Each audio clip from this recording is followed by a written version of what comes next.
ನಾವು ಅದ್- ಪ್ರತಿ ದಿವಸ ಆಧ್ಯಾತ್ಮಿಕ ಜ್ಞಾನ ತಿಳ್ಕೊಂತಾ ಇದೀವಿ. ಅದ್ರ ಭಾಗವಾಗಿ ಇವತ್ತಿನ ಕಾರ್ಯಕ್ರಮದಲ್ಲಿ ತುಳಸಿ ದಳ ಬಗ್ಗೆ ವಿಶಿಷ್ಟವಾಗಿ ನಮಗೆ ಆ ಜ್ಞಾನ ನೀಡೋಕ್ಕೆ ಈಗಾಗಲೇ ಸಂಜಯ್ ಸರ್ ಜಾಯ್ನ್ ಆಗಿದ್ದಾರೆ. ಅವ್ರಿಗೂ ಸ್ವಾಗತ. ಸರ್, ಶುಭೋದಯ. Thank you sir. ನಿಮಗೂ ಶುಭೋದಯ. Okay sir. ಎಲ್ಲ ಆತ್ಮ ಬಂಧುಗಳಿಗೂ ನಮಸ್ಕಾರಗಳು ಮತ್ತು ಬೆಳಗಿನ ಶುಭೋದಯಗಳು ಮಾಸ್ಟರ್ಸ್.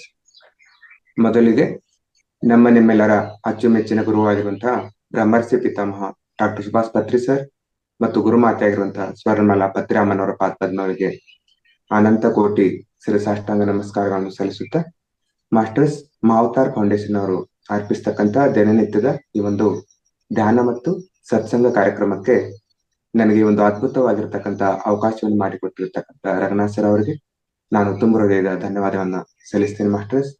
ಅದೇ ರೀತಿಯಾಗಿ ಈ ಒಂದು ಗಂಟೆಗಳ ಕಾಲ ತುಂಬಾ ಅದ್ಭುತವಾಗಿ ಧ್ಯಾನವನ್ನು ಮಾಡಿ ಸರ್ ಅವರು ಮತ್ತೊಂದ್ಸಲ ನಾನು ಅವರಿಗೆ ಧನ್ಯವಾದವನ್ನು ತಿಳಿಸುತ್ತಾ, ಇವತ್ತು ಈ ಒಂದು ಜೂಮ್ ಮತ್ತು ಯೂಟ್ಯೂಬ್ ನಲ್ಲಿ ವೀಕ್ಷಿಸ್ತಕ್ಕಂತಹ ಎಲ್ಲಾ ನನ್ನ ಧ್ಯಾನ ಬಂಧುಗಳು ಸಹ ಆತ್ಮೀಯವಾಗಿರ್ತಕ್ಕಂತಹ ಪ್ರಣಾಮಗಳನ್ನು ಸಲ್ಲಿಸುತ್ತೇನೆ ಮಾಸ್ಟರ್ಸ್.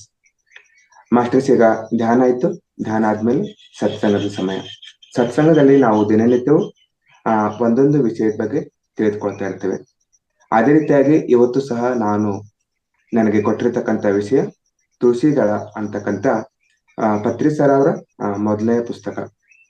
ಅಂದ್ರೆ ಈಗಾಗಲೇ ಪ್ರತಿಯೊಬ್ಬ ಪಿರಮಿಡ್ ಮಾಸ್ಟರ್ಸ್ ಸಹ ಆ ಒಂದು ಪುಸ್ತಕದ ಬಗ್ಗೆ ತಿಳಿದುಕೊಂಡಿರ್ತೀವಿ ಮಾಸ್ಟರ್ಸ್. ತುಳಸಿ ದಳ ಭಾಗ 1 ಮತ್ತು ತುಳಸಿ ದಳ ಭಾಗ 2.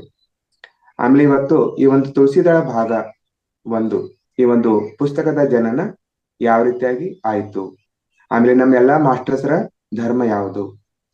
ಅಂದ್ರೆ ನೋಡ್ರಿ, ಈಗ ನಾನಾ ಧರ್ಮಗಳನ್ನ ನಾವು ಜಗತ್ತಿನಲ್ಲಿ ನೋಡ್ತಾ ಇರ್ತೇವೆ.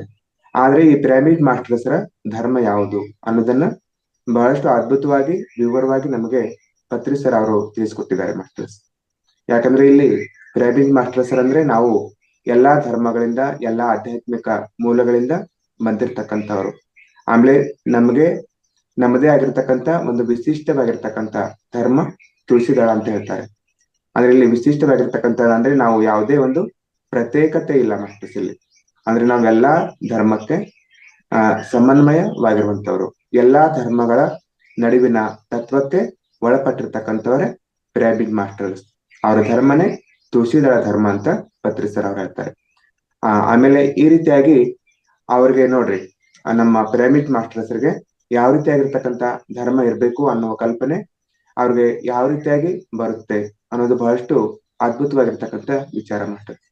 ಅದನ್ನೇ ನಾವು ಇವತ್ತು ಈ ತುಳಸಿ ದಳ ಪುಸ್ತಕದ ಪರಿಚಯವನ್ನ ತಿಳಿದುಕೊಳ್ತಾ ಹೋಗೋಣ ಮಾಸ್ಟರ್ಸ್, ಒಂದು ಸಾಧ್ಯ ರೀತಿಯಲ್ಲಿ. ಮಾಸ್ಟರ್ಸ್, ಇದು ತುಳಸಿ ದಳ ಭಾಗ 1 ಪುಸ್ತಕ ಈಗಾಗಲೇ ಎಲ್ಲರೂ ಓದಿರ್ತೀರಿ, ಆಮೇಲೆ ಇದನ್ನ ನೋಡಿರ್ತೀರಿ. ಆಮೇಲೆ ಇದು ನೋಡ್ರಿ ಮಾಸ್ಟರ್ಸ್, ಅಂದ್ರೆ ಪತ್ರಿ ಸರ್ ಅವ್ರು ಹೇಳ್ತಾರೆ, ಅಂದ್ರೆ ಇದು 1994ರ ಘಟನೆ.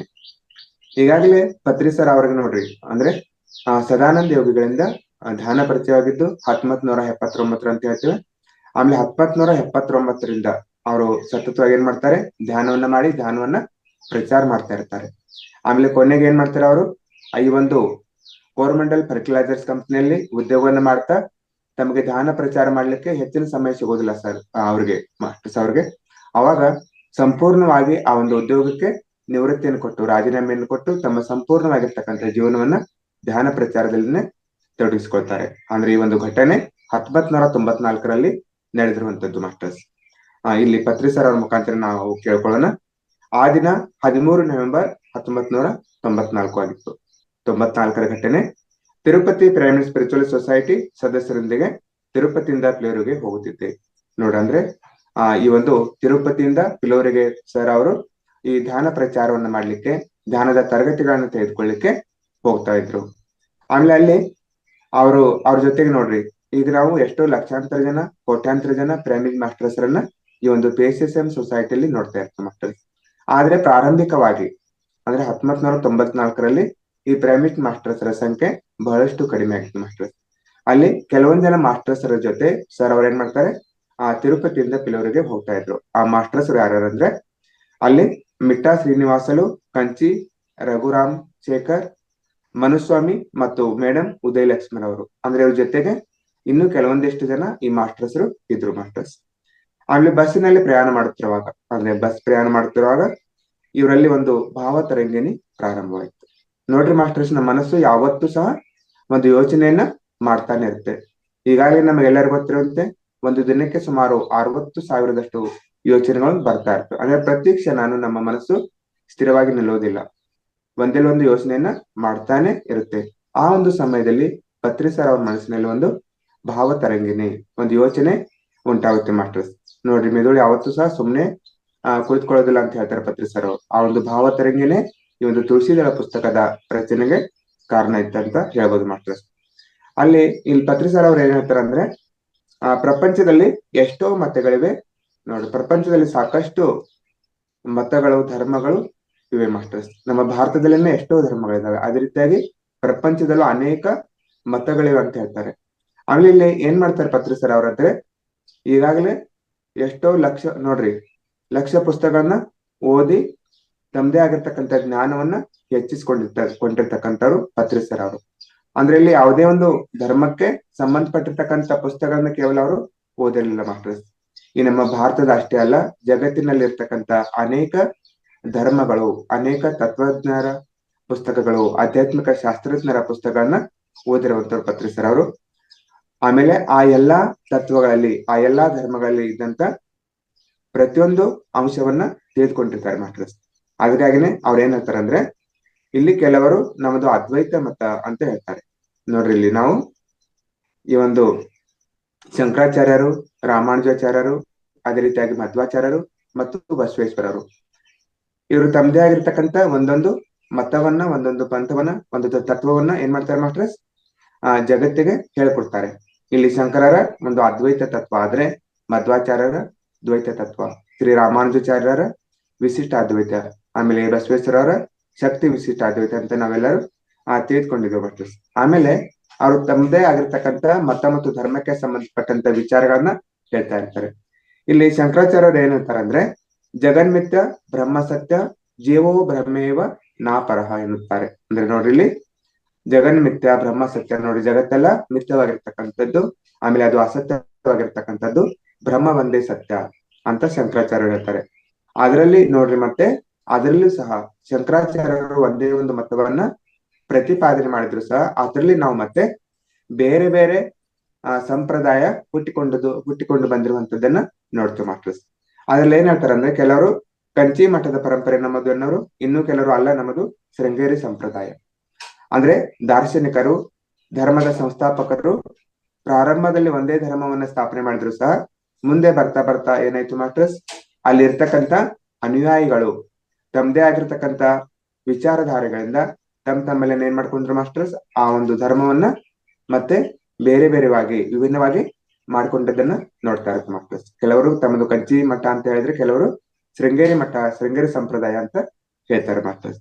ಕೆಲವರು ನಮ್ಮದು ವಿಶಿಷ್ಟ ಅದ್ವೈತ ತತ್ವ, ರಾಮಾನುಜಾಚಾರ್ಯರು ಪ್ರತಿಪಾದಿಸಿದಂತಹ ವಿಶಿಷ್ಟ ಅದ್ವೈತ ತತ್ವ ಅಂತ ಕೆಲವರು ಹೇಳ್ತಾರೆ. ಇಲ್ಲಿ ಸಗುಣೋಪಾಸನೆ ನಮಗೆ ಮುಖ್ಯ ಎಂದು ಹೇಳ್ತಾರೆ.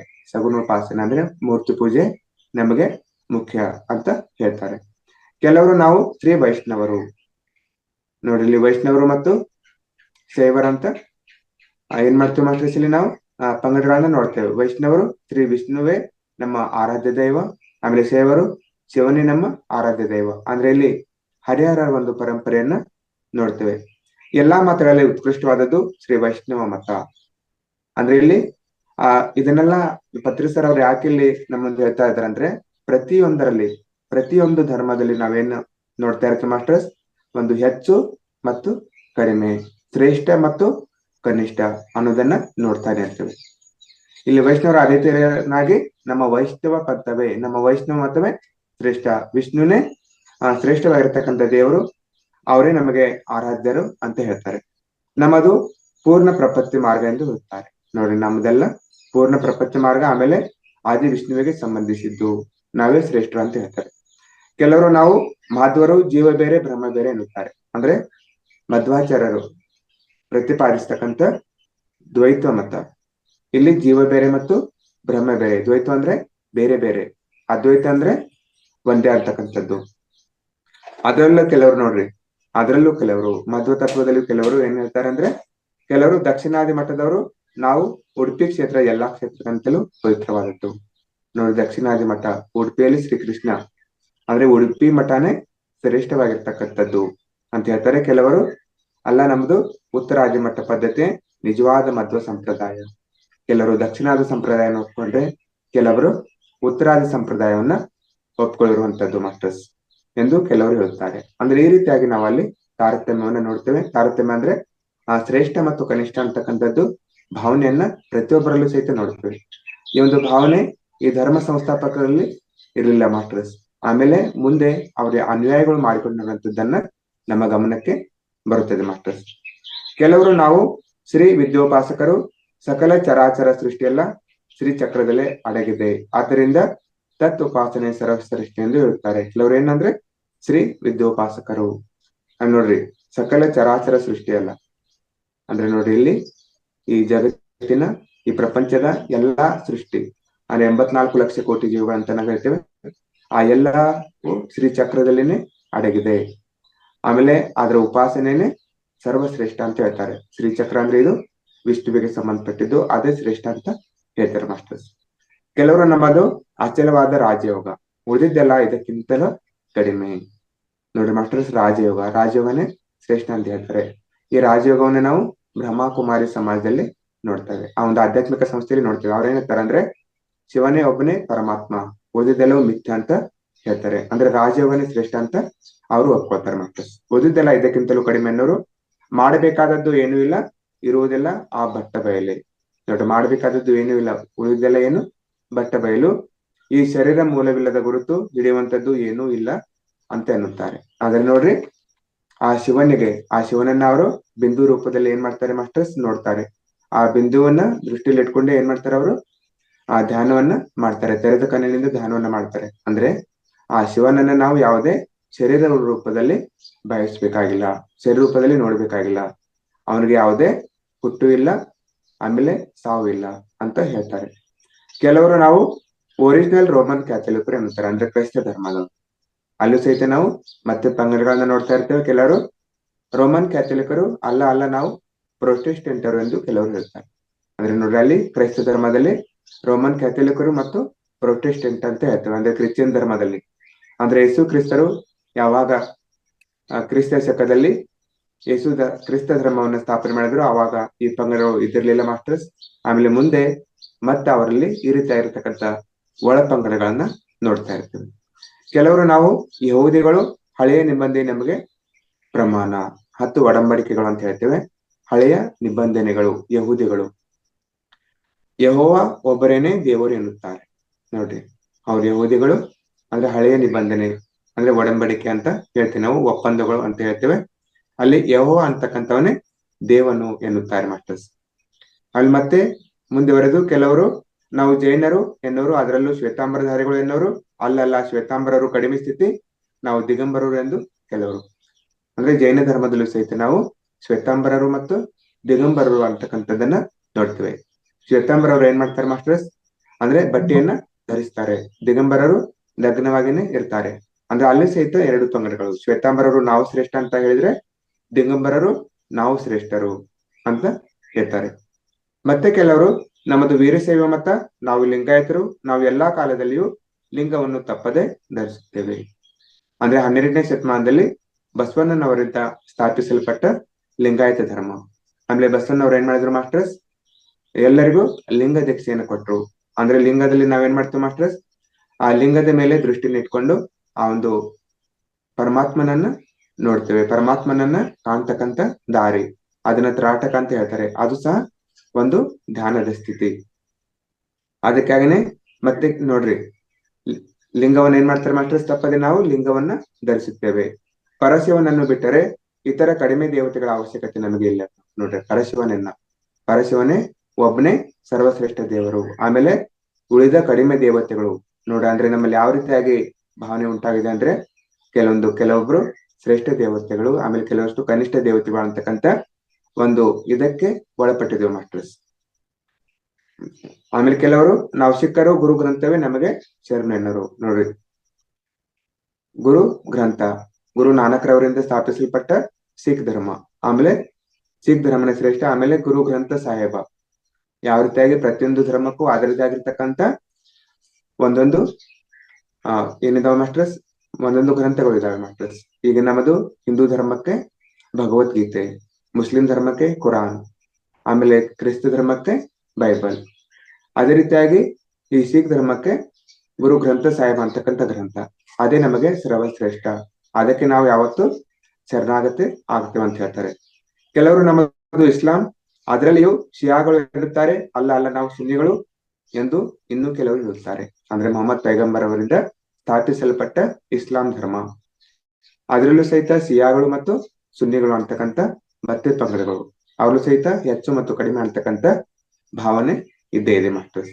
ಈ ಎರಡೂ ಅಲ್ಲ, ನಾವು ಅಹಮದಿಯರು ಒಂದು ಮತ್ತೆ ಕೆಲವರು ಶಿಯಾ ಮತ್ತು ಸುನ್ನಿ ಅಷ್ಟೇ ಅಲ್ಲ, ಮತ್ತೊಂದು ಪಂಗಡ ನಾವು ಅಹಮದಿಯರು ಅಂತ ಹೇಳ್ತಾರೆ ಮಾಸ್ಟರ್ಸ್. ಕೆಲವರು ನಾವು ಸುಂಕಲಮ್ಮ ದೇವತೆಯ ಆರಾಧಕರು.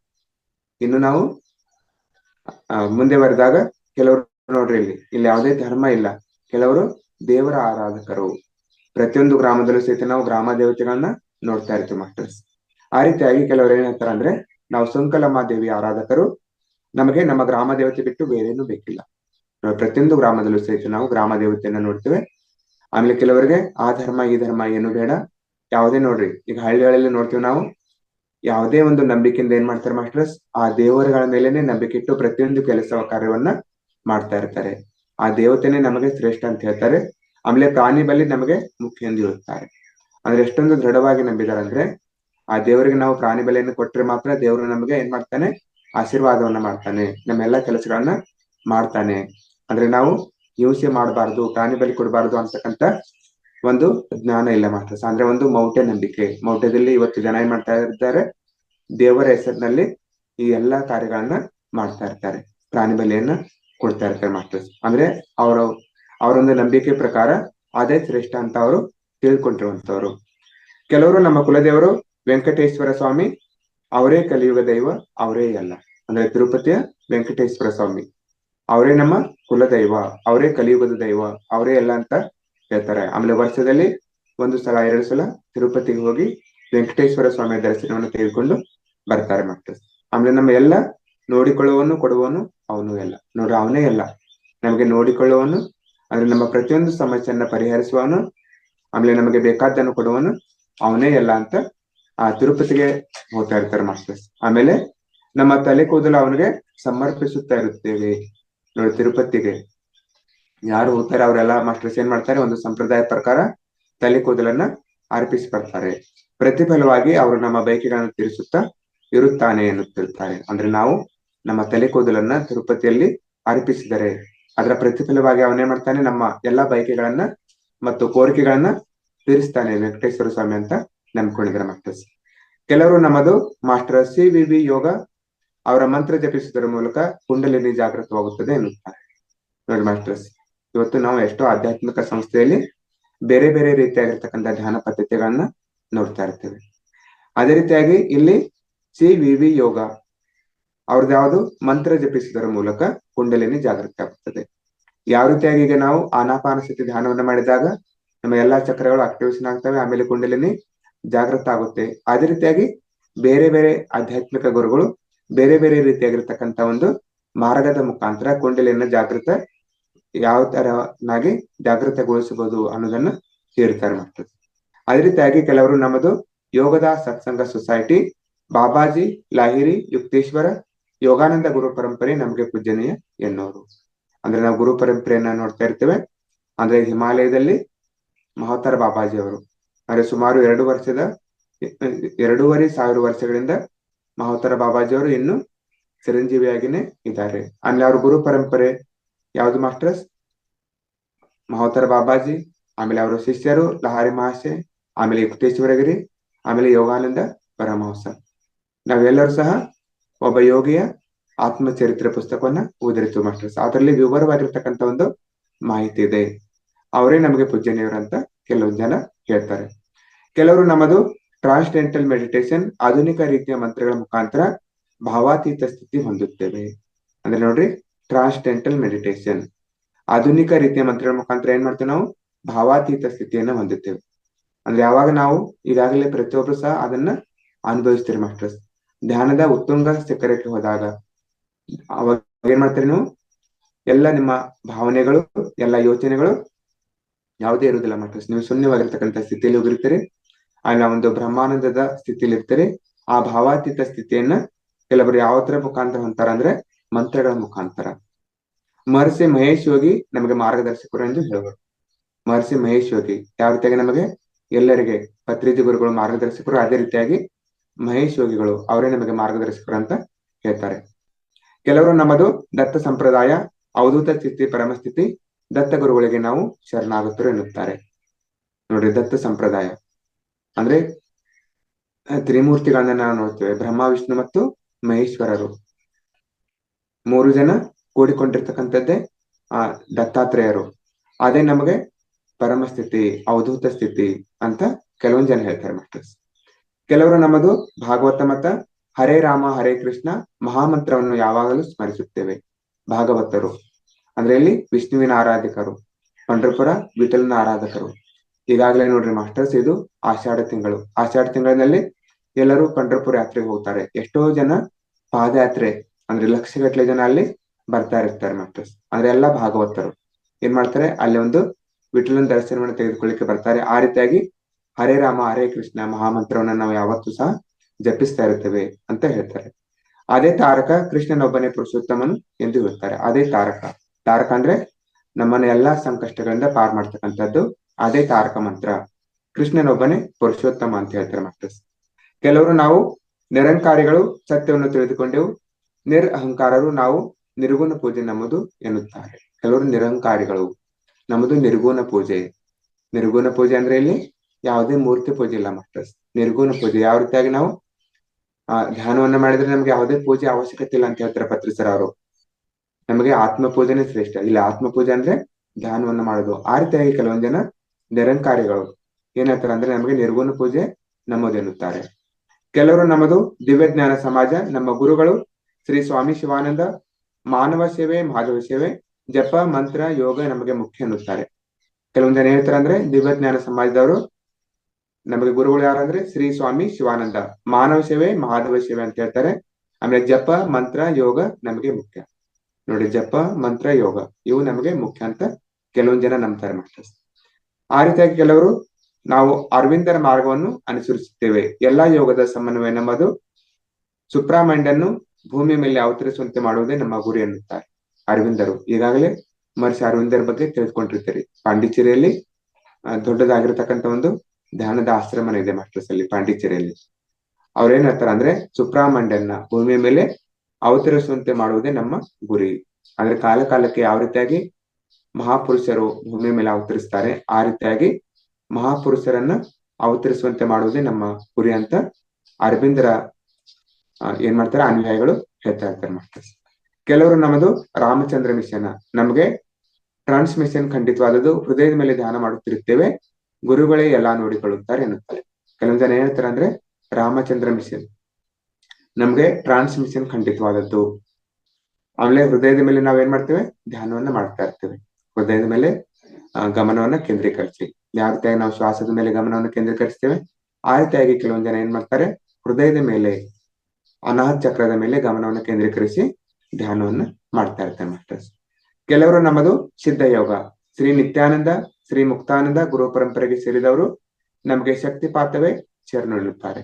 ನೋಡಿ, ಎಷ್ಟೋ ಸಂಪ್ರದಾಯಗಳನ್ನ ನೋಡ್ತಾ ಇರ್ತೀವಿ ಇಲ್ಲಿ.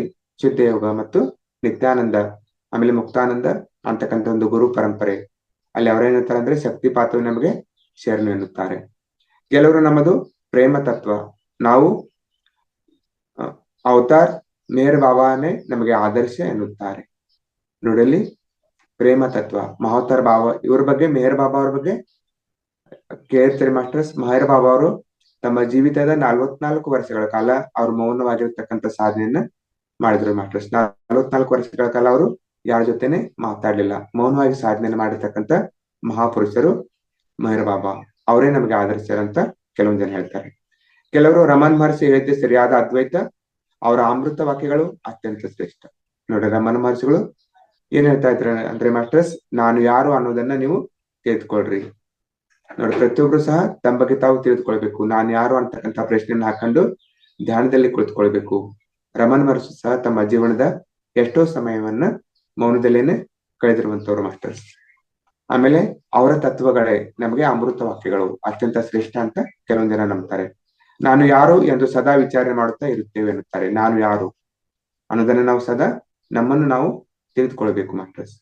ಕೆಲವರು ನಮ್ಮದು ರಾಮಕೃಷ್ಣ ಮಿಷನ್, ರಾಮಕೃಷ್ಣ ಪರಮಹಂಸ, ಸ್ವಾಮಿ ವಿವೇಕಾನಂದರು, ಈ ಯುಗದ ಮಹಾಪುರುಷರು, ಉಪನಿಷತ್ ಸಾರವೇ ಎಲ್ಲವನ್ನು ಬೋಧಿಸುತ್ತದೆ ಎನ್ನುತ್ತಾರೆ.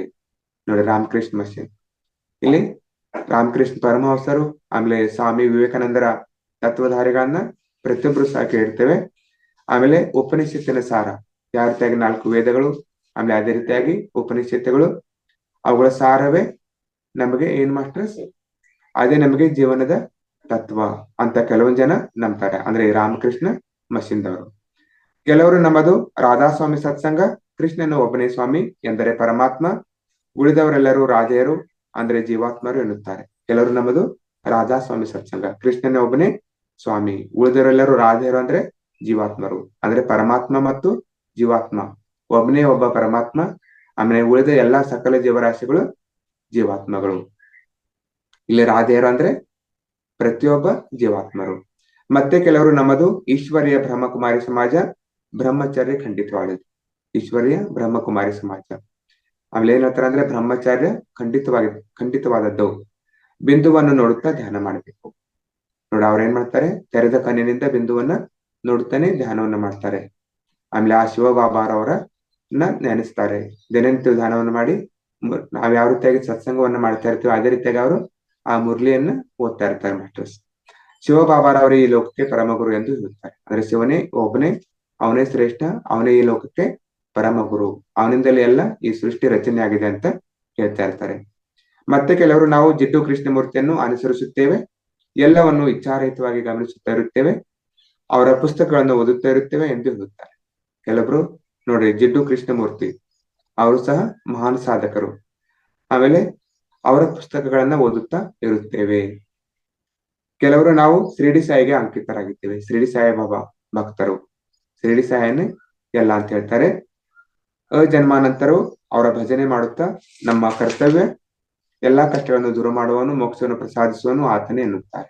ನೋಡಂದ್ರೆ ಶಿರಡಿ ಸಾಯಿಬಾಬಾ ಬಾಬಾ ಭಕ್ತರು ಏನ್ ಮಾಡ್ತಾರೆ, ತಮ್ಮ ಜೀವಿತದ ಕಾಲಾವಧಿಯಲ್ಲಿ ಅವರ ಭಜನೆಯನ್ನ ಮಾಡುತ್ತಾ, ಅವರ ನಾಮಸ್ಮರಣೆಯನ್ನ ಮಾಡುತ್ತಾ ತಮ್ಮ ಎಲ್ಲಾ ಕಷ್ಟಗಳನ್ನ ಸಾಯಿಬಾಬರ ದೂರ ಮಾಡುತ್ತಾರೆ ಅಂತ ನಂಬಿದ್ದಾರೆ. ಆಮೇಲೆ ಆ ಭಜನೆಯನ್ನ ಮಾಡೋದ್ರಿಂದ, ನಾಮಸ್ಮರಣೆ ಮಾಡೋದ್ರಿಂದ ನಮಗೆ ಮೋಕ್ಷ ಸಿಗುತ್ತದೆ, ಸಾಯಿಬಾಬರವರು ನಮಗೆ ಮೋಕ್ಷವನ್ನ ಕೊಡುತ್ತಾರೆ ಅಂತ ಹೇಳ್ತಾರೆ ಮಾಸ್ಟರ್ಸ್. ಕೆಲವರು ನಾವು ಸ್ವಾಮಿ ಅಯ್ಯಪ್ಪ ಭಕ್ತರು, ಜ್ಯೋತಿಯನ್ನು ವೀಕ್ಷಿಸಿ ಧನ್ಯರಾಗುತ್ತೇವೆ, ವರ್ಷಕ್ಕೊಮ್ಮೆ ಶಬರಿಮಲೆ ಯಾತ್ರೆಗೆ ತಪ್ಪದೆ ಹೋಗುತ್ತೇವೆ ಎನ್ನುತ್ತಾರೆ. ಕೆಲವೊಂದಿಷ್ಟು ಜನ ಅಯ್ಯಪ್ಪ ಸ್ವಾಮಿ ಭಕ್ತರು ಅವ್ರೇನ್ ಮಾಡ್ತಾರೆ, ಅಲ್ಲಿ ಜ್ಯೋತಿಯನ್ನು ವೀಕ್ಷಿಸ್ಲಿಕ್ಕೆ ಸಂಕ್ರಾಂತಿ ಸಮಯದಲ್ಲಿ ಜನವರಿ 14ಕ್ಕೆ ಶಬರಿಮಲೆಗೆ ಹೋಗ್ತಾರೆ ಮಾಸ್ಟರ್ಸ್, ಪಾದಯಾತ್ರೆ ಮುಖಾಂತರ. ಅವರೇ ಶ್ರೇಷ್ಠ, ಆಮೇಲೆ ಜ್ಯೋತಿಯನ್ನು ನೋಡಿ ನಾವು ಧನ್ಯರಾಗುತ್ತೇವೆ ಅಂತ ಕೆಲವೊಂದು ಜನ ಹೇಳ್ತಾರೆ. ಈ ರೀತಿಯಲ್ಲಿ ಅನೇಕ ಜನ ಅನೇಕ ರೀತಿಗಳಲ್ಲಿ ಚೆನ್ನಾಗಿ ಅವರವರ ಮತಗಳಲ್ಲಿ ಪರಿಪೂರ್ಣವಾಗಿ ಜೀವಿಸುತ್ತಾರೆ. ಈ ರೀತಿಯಾಗಿ ಅನೇಕ ಜನರು ನೋಡ್ರಿ, ಇವತ್ತು ಎಷ್ಟೋ ಜನರು ಅಂದ್ರೆ ಯಾವ್ದಾದ್ರು ಒಂದು ಆಧ್ಯಾತ್ಮಿಕ ಸಂಸ್ಥೆಯಲ್ಲಿ ತಮ್ಮದೇ ಆಗಿರ್ತಕ್ಕಂಥ ಆಧ್ಯಾತ್ಮಿಕ ಪ್ರಗತಿಯನ್ನ ಮಾಡ್ಕೊಳ್ತಾನೆ ಇರ್ತಾರೆ ಮಾಸ್ಟರ್ಸ್. ಆ ರೀತಿಯಾಗಿ ಇಲ್ಲಿ ಪತ್ರಿಸರ್ ಅವ್ರಿಗೆ ಇದನ್ನೆಲ್ಲವನ್ನ ಅವರು ಕುಲಂಕುಷವಾಗಿ ವಿಚಾರ ಮಾಡ್ತಾರೆ ಮಾಸ್ಟರ್ಸ್. ಅಂದ್ರೆ ಪ್ರಪಂಚದಲ್ಲಿ ಇರ್ತಕ್ಕಂಥ ಎಲ್ಲಾ ಧರ್ಮಗಳು ಯಾವ ರೀತಿಯಾಗಿ ಇವೆ, ಆಮೇಲೆ ಅವುಗಳನ್ನೇ ಯಾವ ರೀತಿಯಾಗಿ ಒಳಪಂಗಡಗಳು ಮತ್ತು ಶ್ರೇಷ್ಠ ಮತ್ತು ಕನಿಷ್ಠ ಅಂತಕ್ಕಂಥ ನೀತಿ ಯಾವ ರೀತಿಯಾಗಿ ಬಂದಿದೆ ಅನ್ನೋ ಒಂದು ವಿಚಾರ, ಒಂದು ಭಾವತರಂಗಿನಿ ಅವ್ರಿಗೆ ಬಸ್ನಲ್ಲಿ ಕುಳಿತಾಗ ಇರುತ್ತೆ ಮಾಸ್ಟರ್ಸ್. ಯಾಕಂದ್ರೆ ಪತ್ರಿಸರ್ ಅವರು ಪ್ರತೀಕ್ಷೆ ನಾನು ಅವ್ರಿಗೆ ಪಿರಾಮಿಡ್ ಮಾಸ್ಟರ್ಸ್ ಅವ್ರ ಬಗ್ಗೆನೆ ಏನಿರುತ್ತೆ ಮಾಸ್ಟರ್ಸ್, ಗಮನ ಇರುತ್ತೆ. ಧ್ಯಾನದ ಬಗ್ಗೆನೆ ಪ್ರತೀಕ್ಷೆ ನಾನು ಅವರ ಮನಸ್ಸು ಯೋಚಿಸ್ತಾ ಇರುತ್ತೆ. ಅದಕ್ಕಾಗಿನೇ ಬಸ್ನಲ್ಲಿ ಕುಳಿತರು ಸಹ ಈ ಒಂದು ಭಾವತರಂಗಿನಿ ಅವ್ರಲ್ಲೇ ಬರ್ತಾ ಇರುತ್ತೆ ಮಾಸ್ಟರ್ಸ್. ಅವರವರ ಮತಗಳಲ್ಲಿ ಪರಿಪೂರ್ಣವಾಗಿ ಜೀವಿಸುತ್ತಿದ್ದಾರೆ. ಆದರೆ ಇಷ್ಟಕ್ಕೂ ಅವ್ರಿಗೆ ಅಂದ್ರೆ ಇದನ್ನೆಲ್ಲ ಯಾಕೆ ವಿಚಾರ ಬರ್ತಂದ್ರೆ, ಆಧುನಿಕವಾಗಿ ಬಂದಿರುವಂತಹ ಅಂದ್ರೆ 1994ರಲ್ಲಿ ಆಧುನಿಕವಾಗಿ ಬಂದಿರತಕ್ಕಂತ ಈ ಒಂದು ಸೊಸೈಟಿಗಳು, PSSM ಸೊಸೈಟಿಗಳು, ಅಲ್ಲಿ Kurnool spiritual society, Tirupati spiritual society, Anantapuram pyramid ಧ್ಯಾನ ಕೇಂದ್ರ, Guntakal spiritual society, Proddatur spiritual society, Uravakonda spiritual society, Dharmavaram spiritual society, Pileru, Chittoor, Adoni, Kadiri, Hindupur, Tenali ಮುಂತಾದ ಪಿರಮಿಡ್ ಧ್ಯಾನ ಕೇಂದ್ರದವರು ಇನ್ನೂ ಅನೇಕ ಜನ, ಇವರೆಲ್ಲರೂ ಯಾವ ಮತಕ್ಕೆ ಸೇರಿದಂತೆ, ಯಾವ ಸಂಪ್ರದಾಯಕ್ಕೆ ಮಾರಾಟ ಹೋದಂತೆ. ಅಂದ್ರೆ ಇಲ್ಲಿ ಪೇಸಿಸ್ ಮೂವ್ಮೆಂಟ್ ನಲ್ಲಿ ಅನೇಕ ಈ ಸ್ಪಿರಿಚುವಲ್ ಸೊಸೈಟಿಗಳು, ಅಂದ್ರೆ ಇದು ಈ ಪೇಸಿಸ್ ಮೂವ್ಮೆಂಟ್ ಇಟ್ಟುಕೊಂಡಿದ್ದೆ ಆಂಧ್ರ ಪ್ರದೇಶದಲ್ಲಿ. ಅಂದ್ರೆ ಅಲ್ಲಿ ಎಲ್ಲಾ ಊರುಗಳಿರ್ತಕ್ಕಂಥ ಸೊಸೈಟಿ, ಆಮೇಲೆ ಆ ಸೊಸೈಟಿಗಳಿರ್ತಕ್ಕಂಥ ಮಾಸ್ಟರ್ಸ್ ರವರಿಗೆ ಯಾವ ಮತ, ಇವರೆಲ್ಲರೂ ಯಾವ ಮತಕ್ಕೆ ಸೇರಿದವರು, ಆಮೇಲೆ ಯಾವ ಸಂಪ್ರದಾಯಕ್ಕೆ ಮಾರಾಟ ಹೋದಂತೆ ಅಂತ ಹೇಳ್ತಾರೆ.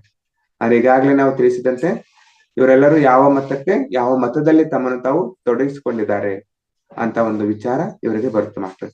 ನಿಜಕ್ಕೂ ಮೇಲೆ ಹೇರುವ ಯಾವ ಮತಕ್ಕಾದರೂ, ಯಾವ ಒಂದು ಅಭಿಮತಕ್ಕಾದರೂ ಪ್ರತ್ಯೇಕವಾಗಿ ಇವರು ಸೇರಿದವರಲ್ಲ. ಅಂದ್ರೆ ಪಿರಮಿಡ್ ಮಾಸ್ಟರ್ಸ್ ಅಂದ್ರೆ ಈಗಾಗಲೇ ನಾವು ಉಲ್ಲೇಖಿಸಿರುವಂತೆ ಯಾವುದೇ ಒಂದು ಮತ, ಸಂಪ್ರದಾಯ ಮತ್ತು ಧರ್ಮಕ್ಕೆ ಸೇರಿದವರಲ್ಲ. ಆದ್ರೆ ಎಲ್ಲರಿಂದಲೂ ಎಲ್ಲರ ಒಳ್ಳೆತನವನ್ನು ಕಲಿತುಕೊಳ್ಳುವರು ಅಷ್ಟೇ ಅಲ್ಲ.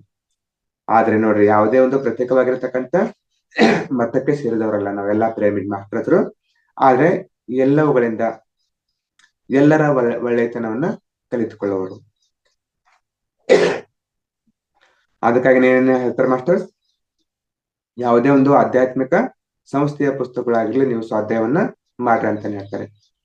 ಕೇವಲ ಪೇಸಿಸ್ ಮೂವ್ಮೆಂಟ್ ಗೆ ಸಂಬಂಧಪಟ್ಟಿರ್ತಕ್ಕಂಥ ಪುಸ್ತಕನೇ ಓದ್ಬೇಕು ಅಂತ ಪತ್ರಿ ಸರ್ ಅವರು ಎಲ್ಲಿ ಹೇಳಿಲ್ಲ ಮಾಸ್ಟರ್ಸ್. ಯಾವ ಒಳ್ಳೆಯ ಪುಸ್ತಕಗಳು, ಯಾವ್ಯಾವ ಆಧ್ಯಾತ್ಮಿಕ ಶಾಸ್ತ್ರಜ್ಞರು, ತತ್ವಜ್ಞಾನಿಗಳು ಯಾವ ವಿಚಾರ ಬೋಧನೆಯನ್ನು ಕೊಟ್ಟಿದ್ದಾರೆ ಅದನ್ನೆಲ್ಲ ನೀವು ತಿಳಿದುಕೊಳ್ರಿ. ಅಂದ್ರೆ ಪಿರಮಿಡ್ ಮಾಸ್ಟರ್ಸ್ ಅಂದ್ರೆ ಪ್ರತಿಯೊಬ್ಬರಿಂದ ಒಳ್ಳೆಯದನ್ನೇ ಕಲಿತುಕೊಳ್ಳುವವರು. ಇವರು ತಾವಾಗಿ ಸ್ವಯಂವಾಗಿ ಸತ್ಯ ಶೋಧನೆಯಲ್ಲಿ ನಿಮಗ್ನರಾಗಿರೋರು. ನೋಡ್ರಿ, ಇವ್ರು ಎಂತವ್ರಂದ್ರೆ ತಾವಾಗಿನೇ ಸ್ವಯಂವಾಗಿ ಸತ್ಯ ಶೋಧನೆಯಲ್ಲಿ ತಮ್ಮನ್ನು ತಾವು ತೊಡಗಿಸ್ಕೊಂಡವರು. ಅದಕ್ಕಾಗಿನೇ ಇಲ್ಲಿ ನೋಡ್ರಿ, ನಾವು ಇದು ಈ ಪೇಸಿಸ್ ಮೂವ್ಮೆಂಟ್ ನ ಆ ಲೋಗದಲ್ಲಿ ಏನ್ ನೋಡ್ತೇವೆ, ಪ್ರತ್ಯಕ್ಷನ ಸತ್ಯ ದರ್ಶನ. ನಿಜಕ್ಕೂ ಇವರ ಪೂರ್ತಿ ಮತ ಯಾವುದು? ಹಾಗಾದ್ರೆ ನಿಜಕ್ಕೂ ಪಿರಮಿಡ್ ಮಾಸ್ಟರ್ಸ್ ಪೂರ್ತಿ ಮತ ಯಾವುದು ಅಂತ ಇಲ್ಲಿ ಸರ್ ಅವ್ರು ಹೇಳ್ತಾರೆ.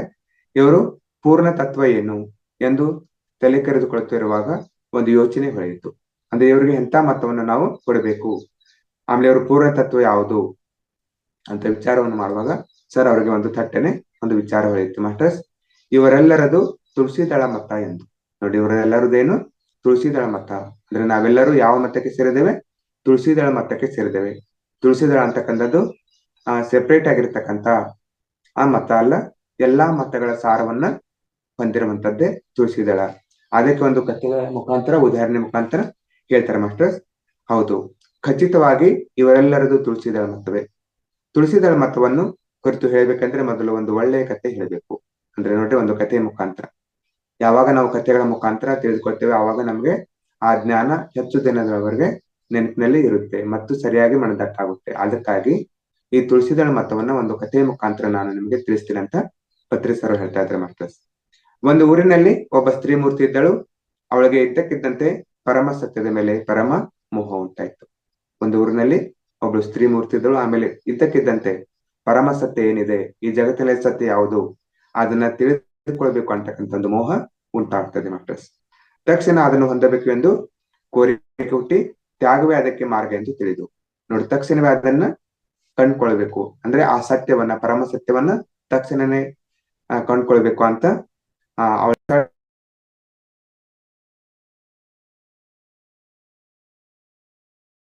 ತ್ಯಾಗ ಅಂದ್ರೆ ನಮ್ಮಲ್ಲಿ ಎಲ್ಲಾ ವಸ್ತುಗಳನ್ನ ನಾವು ತ್ಯಾಗ ಮಾಡುವುದು, ಅದೇ ಪರಮ ಮಾರ್ಗ ಅಂತ ಅವಳು ಆ ಸ್ತ್ರೀ ಮೂರ್ತಿ ತಿಳಿದುಕೊಳ್ತಾ ಮಾಡ್ತಾರೆ. ತನಗೆ ಬಹಳ ಪ್ರಿಯವಾದ ವಜ್ರದ ಹಾರವನ್ನು ಕುತ್ತಿಗೆಯಿಂದ ತೆಗೆದು ತಕ್ಕಡಿ ತ್ರಾಸಿನಲ್ಲಿ ಹಾಕ್ತಾಳೆ. ಅಂದ್ರೆ ಸತ್ಯವನ್ನ ತಿಳಿದುಕೊಳ್ಬೇಕು. ಆ ಸತ್ಯವನ್ನ ತಿಳಿದುಕೊಳ್ಬೇಕಾದ್ರೆ ನಾವು ನಮ್ಮಲ್ಲಿ ಇರ್ತಕ್ಕಂಥ ವಸ್ತುಗಳನ್ನ ತ್ಯಾಗ ಮಾಡ್ಬೇಕು. ಆವಾಗ ಆ ಸ್ತ್ರೀ ಮೂರ್ತಿ ಏನ್ ಮಾಡ್ತಾಳೆ ಅಂದ್ರೆ ಆ ಒಂದು ತಕ್ಕಡಿ ತ್ರಾಸಿನಲ್ಲಿ, ನೋಡಿ ತಕ್ಕಡಿಯಲ್ಲಿ ನಾವು ಯಾವ ರೀತಿಯಾಗಿ ತೂಕವನ್ನ ಮಾಡ್ತೀವಿ, ವಸ್ತುಗಳನ್ನ ತೂಕ ಮಾಡ್ತೀವಿ, ಆ ರೀತಿಯಾಗಿ ಆ ಸತ್ಯವನ್ನ ತಿಳಿದುಕೊಳ್ಬೇಕಾದ್ರೆ ಅವಳು ತನ್ನ ಕುತ್ತಿಗೆಲಿರ್ತಕ್ಕಂಥ ಪ್ರಿಯವಾದ ವಜ್ರದ ಹಾರವನ್ನ ಆ ಒಂದು ತಕ್ಕಡಿಯ ಒಂದು ತಟ್ಟೆಯಲ್ಲಿ ಹಾಕ್ತಾಳೆ ಮಾಸ್ಟರ್ಸ್. ಹೂವು ಏನೂ ಪ್ರಯೋಜನ ಕಾಣಿಸ್ಲಿಲ್ಲ, ಪರಮ ಸತ್ಯ ಸ್ವಲ್ಪವೂ ಮಿಸ್ ಕಾಡ್ಲಿಲ್ಲ. ನೋಡಿ, ಪರಮ ಸತ್ಯ ಸ್ವಲ್ಪವೂ ಮಿಸ್ ಕಾಡಲಿಲ್ಲ. ಆ ವಜ್ರದ ಹಾರವನ್ನು ಹಾಕಿದ್ರು ಸಹ ಪರಮ ಸತ್ಯ ಮಿಸ್ ಕಾಡ್ಲಿಲ್ಲ. ಸಾಲದೇನು ಅಂದ್ರೆ ಇದಷ್ಟು ಸಾಕಾಗ್ಲಿಲ್ಲೇನು ಅಂತ ಮತ್ತೇನ್ ಮಾಡ್ತಾಳೆ ಅಂದ್ರೆ ಆ ಸ್ತ್ರೀ ಮೂರ್ತಿಯು ತನ್ನ ಸರ್ವಾಭರಣಗಳನ್ನು ಎಲ್ಲವನ್ನು ಕೊಟ್ಟಳು. ಆದ್ರೂ ಏನೂ ಆಗ್ಲಿಲ್ಲ. ಮನೆಯಲ್ಲಿದ್ದ ಚಿನ್ನ, ಬೆಳ್ಳಿ ಪಾತ್ರೆಗಳನ್ನೆಲ್ಲ ತೆಗೆದುಕೊಂಡು ಬಂದು ಕೊಟ್ಟಳು. ನೋಡ್ರಿ, ಅಂದ್ರೆ ತಮ್ಮ ಸರ್ವ ಆಭರಣಗಳನ್ನ, ತಮ್ಮ ದೇಹದ ಮೇಲೆ ಇರ್ತಕ್ಕಂಥ ಸರ್ವ ಆಭರಣಗಳನ್ನ, ಆಮೇಲೆ ಮನೆಯಲ್ಲಿದ್ದ ಚಿನ್ನ ಮತ್ತು ಬೆಳ್ಳಿಯ ಪಾತ್ರೆಗಳನ್ನೆಲ್ಲ ತೆಗೆದುಕೊಂಡು ಬಂದು ಆ ಒಂದು ತಕ್ಕಡಿ ತ್ರಾಸಿನಲ್ಲಿ ಇಡ್ತಾಳೆ ಮಾಸ್ಟರ್ಸ್, ಪರಮ ಸತ್ಯ ಗೋಚರ ಆಗಕ್ಕಾಗಿ. ಆದ್ರೂ ಏನೂ ಆಗ್ಲಿಲ್ಲ. ಪರಮ ಸತ್ಯವು ಕಣ್ಣಿಗೆ ಸ್ವಲ್ಪವೂ ಕಾಣಿಸ್ಲಿಲ್ಲ. ಅಂದ್ರೆ ಇಷ್ಟೆಲ್ಲ ತ್ಯಾಗವನ್ನು ಮಾಡಿದ್ರು ಸಹ ಪರಮ ಸತ್ಯ ಸ್ವಲ್ಪವೂ ಕಾಣಿಸ್ಲಿಲ್ಲ ಅವಳಿಗೆ. ಆಗ ನೆನಪಾಯ್ತು ಒಂದು ಮರಿತಿರುವೆ ಎಂದು. ನೋಡಿ, ಎಲ್ಲವನ್ನ ಹಾಕಿರ್ತಾಳೆ ಅವಳು ತ್ಯಾಗವನ್ನು ಮಾಡ್ಲಿಕ್ಕಾಗಿ. ಆಮೇಲೆ ಮತ್ತೆ ಅವಳಿಗೆ ನೆನಪಾಗ್ತದೆ, ಒಂದನ್ನ ಹಾಕ್ಲಿಕ್ಕೆ ನಾನು ಮರ್ತಿದ್ದೇನೆ ಅಂತ. ಅದೇ ತನಗೆ ಪ್ರಾಣಕ್ಕೆ ಪ್ರಾಣವಾದ ಮಣಿ ಶಮಂತಕ ಮಣಿ. ನೋಡಿ, ಅದೇ ತನಗೆ ಪ್ರಾಣಕ್ಕೆ ಪ್ರಾಣವಾಗಿರ್ತಕ್ಕಂಥ ಮಣಿ ಶಮಂತಕ ಮಣಿ. ಅಂದ್ರೆ ವೈದ್ಯರುಗಳು ಬಹಳಷ್ಟು ಬೆಲೆ ಬಾಳತಕ್ಕಂಥವು. ಅಲ್ಲಿ ಶಮಂತಕ ಮಣಿ, ನನಗೆ ಪ್ರಾಣಕ್ಕೆ ಪ್ರಾಣವಾಗಿರ್ತಕ್ಕಂಥ ಮಣಿಯನ್ನ ನಾನು ಮತ್ತೆ ಮನೆಯಲ್ಲಿ ಉಳಿಸ್ಕೊಂಡಿದ್ದೇನೆ, ಅದನ್ನ ಮತ್ತೆ ನಾನು ಹಾಕ್ಬೇಕಂತ ಹೇಳ್ತಾಳೆ ಮಾಸ್ಟರ್ಸ್ ಅವಳು. ಇನ್ನು ಉಳಿದಿದೆಂದು ಎಷ್ಟೋ ಉತ್ಸಾಹದಿಂದ ಅದನ್ನು ತಂದು ಹಾಕಿರೋದು. ಆ ಶಮಂತಕ ಮಣಿಯನ್ನು ಸಹ ಆ ಒಂದು ತಕ್ಕಡಿಯಲ್ಲಿ ಹಾಕ್ತಾಳೆ ಮಾಸ್ಟರ್ಸ್. ಪಾಪ ಏನೂ ಆಗಲಿಲ್ಲ. ಪರಮ ಸತ್ಯವು ಅಣು ಮಾತ್ರದಷ್ಟು ಕದಲಿಲ್ಲ. ಆದ್ರೆ ಎಲ್ಲವನ್ನ ಆ ಸ್ತ್ರೀ ಮೂರ್ತಿ ತ್ಯಾಗ ಮಾಡಿದ್ರು ಸಹ ಆ ಪರಮ ಸತ್ಯ ಒಂದು ಅಣುವಿನಷ್ಟು ಆದ್ರೂ ಸಹಿತ ಅದು ಕದಲಿಲ್ಲ. ಆ ಹೆಂಗಸಿನ ಮೈ ಬೆವರಿತು. ನೋಡಿ, ಸತ್ಯವನ್ನು ಯಾವ ರೀತಿಯಾಗಿ ತಿಳಿದುಕೊಳ್ಬಹುದು. ನಾವೆಲ್ಲವನ್ನ ನಮ್ಮಲ್ಲಿ ಇರ್ತಕ್ಕಂಥ ಎಲ್ಲಾ ವಸ್ತುಗಳನ್ನ ತ್ಯಾಗ ಮಾಡಿದ್ರು ಸಹ ಸತ್ಯ ಗೋಚರಿಸ್ತಾ ಇಲ್ಲ. ಆಮೇಲೆ ಅವಳೆಲ್ಲ ಮೈ ಬೆವರ್ತದೆ ಮಾಸ್ಟರ್ಸ್. ಪಾಪ ಇನ್ನೇನು ತೋಚದೆ ನಿಶ್ಚೇಷ್ಟಿತಳಾದಳು. ನೋಡಿ, ಎಲ್ಲವನ್ನ ಹಾಕಿದಾಳೆ. ಈಗ ಏನು ಅವಳಲ್ಲಿ ಹಾಕ್ಲಿಕ್ಕೆ ಏನೂ ಉಳಿದಿಲ್ಲ ಮಾಸ್ಟರ್ಸ್. ಮನೆಯಲ್ಲಿರ್ತಕ್ಕಂಥ ಎಲ್ಲಾ ಬೆಲೆ ಬಾಳತಕ್ಕಂಥ ವಸ್ತುಗಳನ್ನ ಈಗಾಗಲೇ ಹಾಕಿದಾಳೆ. ಆ ಪರಿಸ್ಥಿತಿಯಲ್ಲಿ ನೆಮ್ಮದಿಯಾಗಿ ಮತ್ತೊಮ್ಮೆ ಮಹಿಳೆ ಬಂದು ಮಂದಹಾಸ ಬೀರುತ್ತಾ ವಯ್ಯಾರವಾಗಿ ಒಂದು ತುಳಸಿ ದಳವನ್ನು ಹಾಗೆ ಇಟ್ಟಳು. ನೋಡಿ, ಆ ಪರಿಸ್ಥಿತಿಯಲ್ಲಿ ನೆಮ್ಮದಿಯಾಗಿ ನೆರೆಮನೆಯವರು ಏನ್ ಮಾಡ್ತಾರೆ ಮಾಸ್ಟರ್ಸ್, ಮಂದಹಾಸ ಬೀರುತ್ತಾ ಆ ಒಂದು ಸಮಯದಲ್ಲಿ ಬಂದು ಆ ಒಂದು ತುಳಸಿ ದಳವನ್ನ ಆ ತಕ್ಕಡಿ ತ್ರಾಸಿನಲ್ಲಿ ಹಾಕ್ತಾಳೆ ಮಾಸ್ಟರ್. ಅಷ್ಟೇ ಪರಮ ಸತ್ಯವು ಹಠಾತ್ತಾಗಿ ಕದಲಿತು. ನೋಡ್ರಿ ಮಾಸ್ಟರ್ಸ್, ಇಲ್ಲಿ ಅವಳು ಎಷ್ಟು ಬೆಲೆ ಬಾಳ್ತಕ್ಕಂಥ ಎಲ್ಲಾ ವಜ್ರದ ಆಭರಣಗಳು, ಚಿನ್ನ, ಬೆಳ್ಳಿ, ಬಂಗಾರ, ಚಮಂತಕ ಮಣಿ ಎಲ್ಲವನ್ನು ಹಾಕಿದ್ರು ಸಹ ಆ ಪರಮ ಸತ್ಯ ಕದಲಿಲ್ಲ. ಆದ್ರೆ ಆ ನೆರೆಮನೆಯ ಹೆಂಗಸು ಬಂದು ಒಂದು ತುಳಸಿ ದಳವನ್ನು ಹಾಕಿದ ಮಾತ್ರಕ್ಕೆ ಆ ಪರಮ ಸತ್ಯ ಕದಲಿತ್ತು. ಪರಮ ಸತ್ಯವು ಹಠಾತ್ತಾಗಿ ಕದಲಿತು. ಪರಮ ಸತ್ಯ ಪೂರ್ತಿಯಾಗಿ ಬಟ್ಟ ಬಯಲಾಯ್ತು. ನೋಡ್ರಿ, ಪರಮ ಸತ್ಯ ಆ ತುಳಸಿ ದಳದಿಂದ ಏನಾಯ್ತು, ಹಠಾತ್ತಾಗಿ ಕದಲಿತ್ತು. ಆಮೇಲೆ ಸಂಪೂರ್ಣವಾಗಿ ಬಟ್ಟ ಬಯಲಾಯ್ತು. ಆದ್ದರಿಂದ ಯಾವುದರಿಂದ ಪರಮ ಸತ್ಯವು ಕೂಡಲೇ ಗ್ರಹಿಸಬಹುದಾಗುವುದೋ, ಕೂಡಲೇ ದೃಗ್ಗೋಚರವಾಗುವುದು, ಕೂಡಲೇ ಅನುಭವಕ್ಕೂ ಬರುವುದು, ಅದೇ ತುಳಸಿ ದಳ ಮತ್ತ. ನೋಡಲಿ, ಯಾವುದರಿಂದ ಪರಮ ಸತ್ಯ ಬೇಗನೆ ತಕ್ಷಣ ನಮಗೆ ಅನುಭವಕ್ಕೆ ಬರುತ್ತೆ, ದೃಗ್ಗೋಚರವಾಗುತ್ತೆ, ಅಂದ್ರೆ ದೃಷ್ಟಿಗೆ ಕಾಣಿಸುತ್ತೆ, ಅದೇ ತುಳಸಿ ದಳ ಮತ ಅಂತ ಹೇಳ್ತಾರೆ ಮಾಸ್ಟರ್. ತುಳಸಿ ದಳಕ್ಕೆ ಒಂದು ಚಿಕ್ಕ ಕೊಂಬೆ, 2 ಎಲೆಗಳು ಇರುತ್ತವೆ.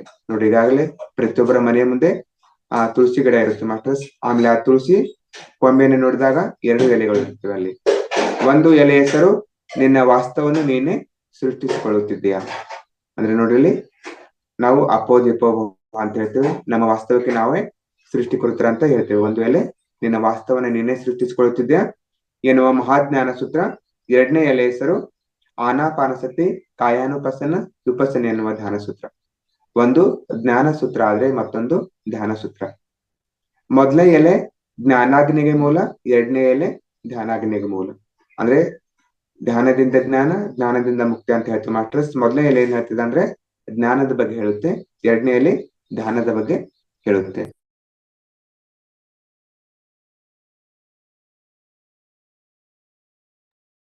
ಮೊದಲನೇದು ನಮ್ಮ ಜ್ಞಾನ ಚಕ್ಷುವನ್ನು ಪೂರ್ತಿಯಾಗಿ ವಿಕಾಸಗೊಳಿಸಿ ಸೇತ್ ಜ್ಞಾನದಂತಹ ಪರಿಪೂರ್ಣ ವಿಜ್ಞಾನವನ್ನು ನಮಗೆ ಕಲ್ಪಿಸುತ್ತದೆ. ಮೊದಲನೆಯಲ್ಲಿ ಜ್ಞಾನ ಚಕ್ಷು ಪರಿಪೂರ್ಣವಾಗಿ ವಿಕಸನಗೊಳ್ಳುವಂತೆ ಮಾಡುತ್ತೆ. ಈಗಾಗಲೇ ಸೇತ್ ಮಾಸ್ಟರ್ಸ್ ಒಂದು ಪುಸ್ತಕಗಳನ್ನ ನಾವು ಓದಿರ್ತೀವಿ ಮಾಸ್ಟರ್ಸ್. ಅಂದ್ರೆ ಅಂತೆಲ್ಲ ಅದ್ಭುತವಾಗಿರ್ತಕ್ಕಂಥ ಜ್ಞಾನ ನಮ್ಮಲ್ಲಿ ವಿಕಾಸಗೊಳ್ಳಲಿಕ್ಕೆ ಸಾಧ್ಯ ಆಗುತ್ತೆ. 2ನೇದು ನಮ್ಮ ದಿವ್ಯ ಚಕ್ಷುವನ್ನು ಉತ್ತೇಜನಗೊಳಿಸಿ ಬುದ್ಧತ್ವ ಎನ್ನುವ ಪರಿಪಕ್ವವಾದ ಯೋಗ ಸ್ಥಿತಿಯನ್ನು ನಮಗೆ ಉಂಟು ಮಾಡುತ್ತದೆ.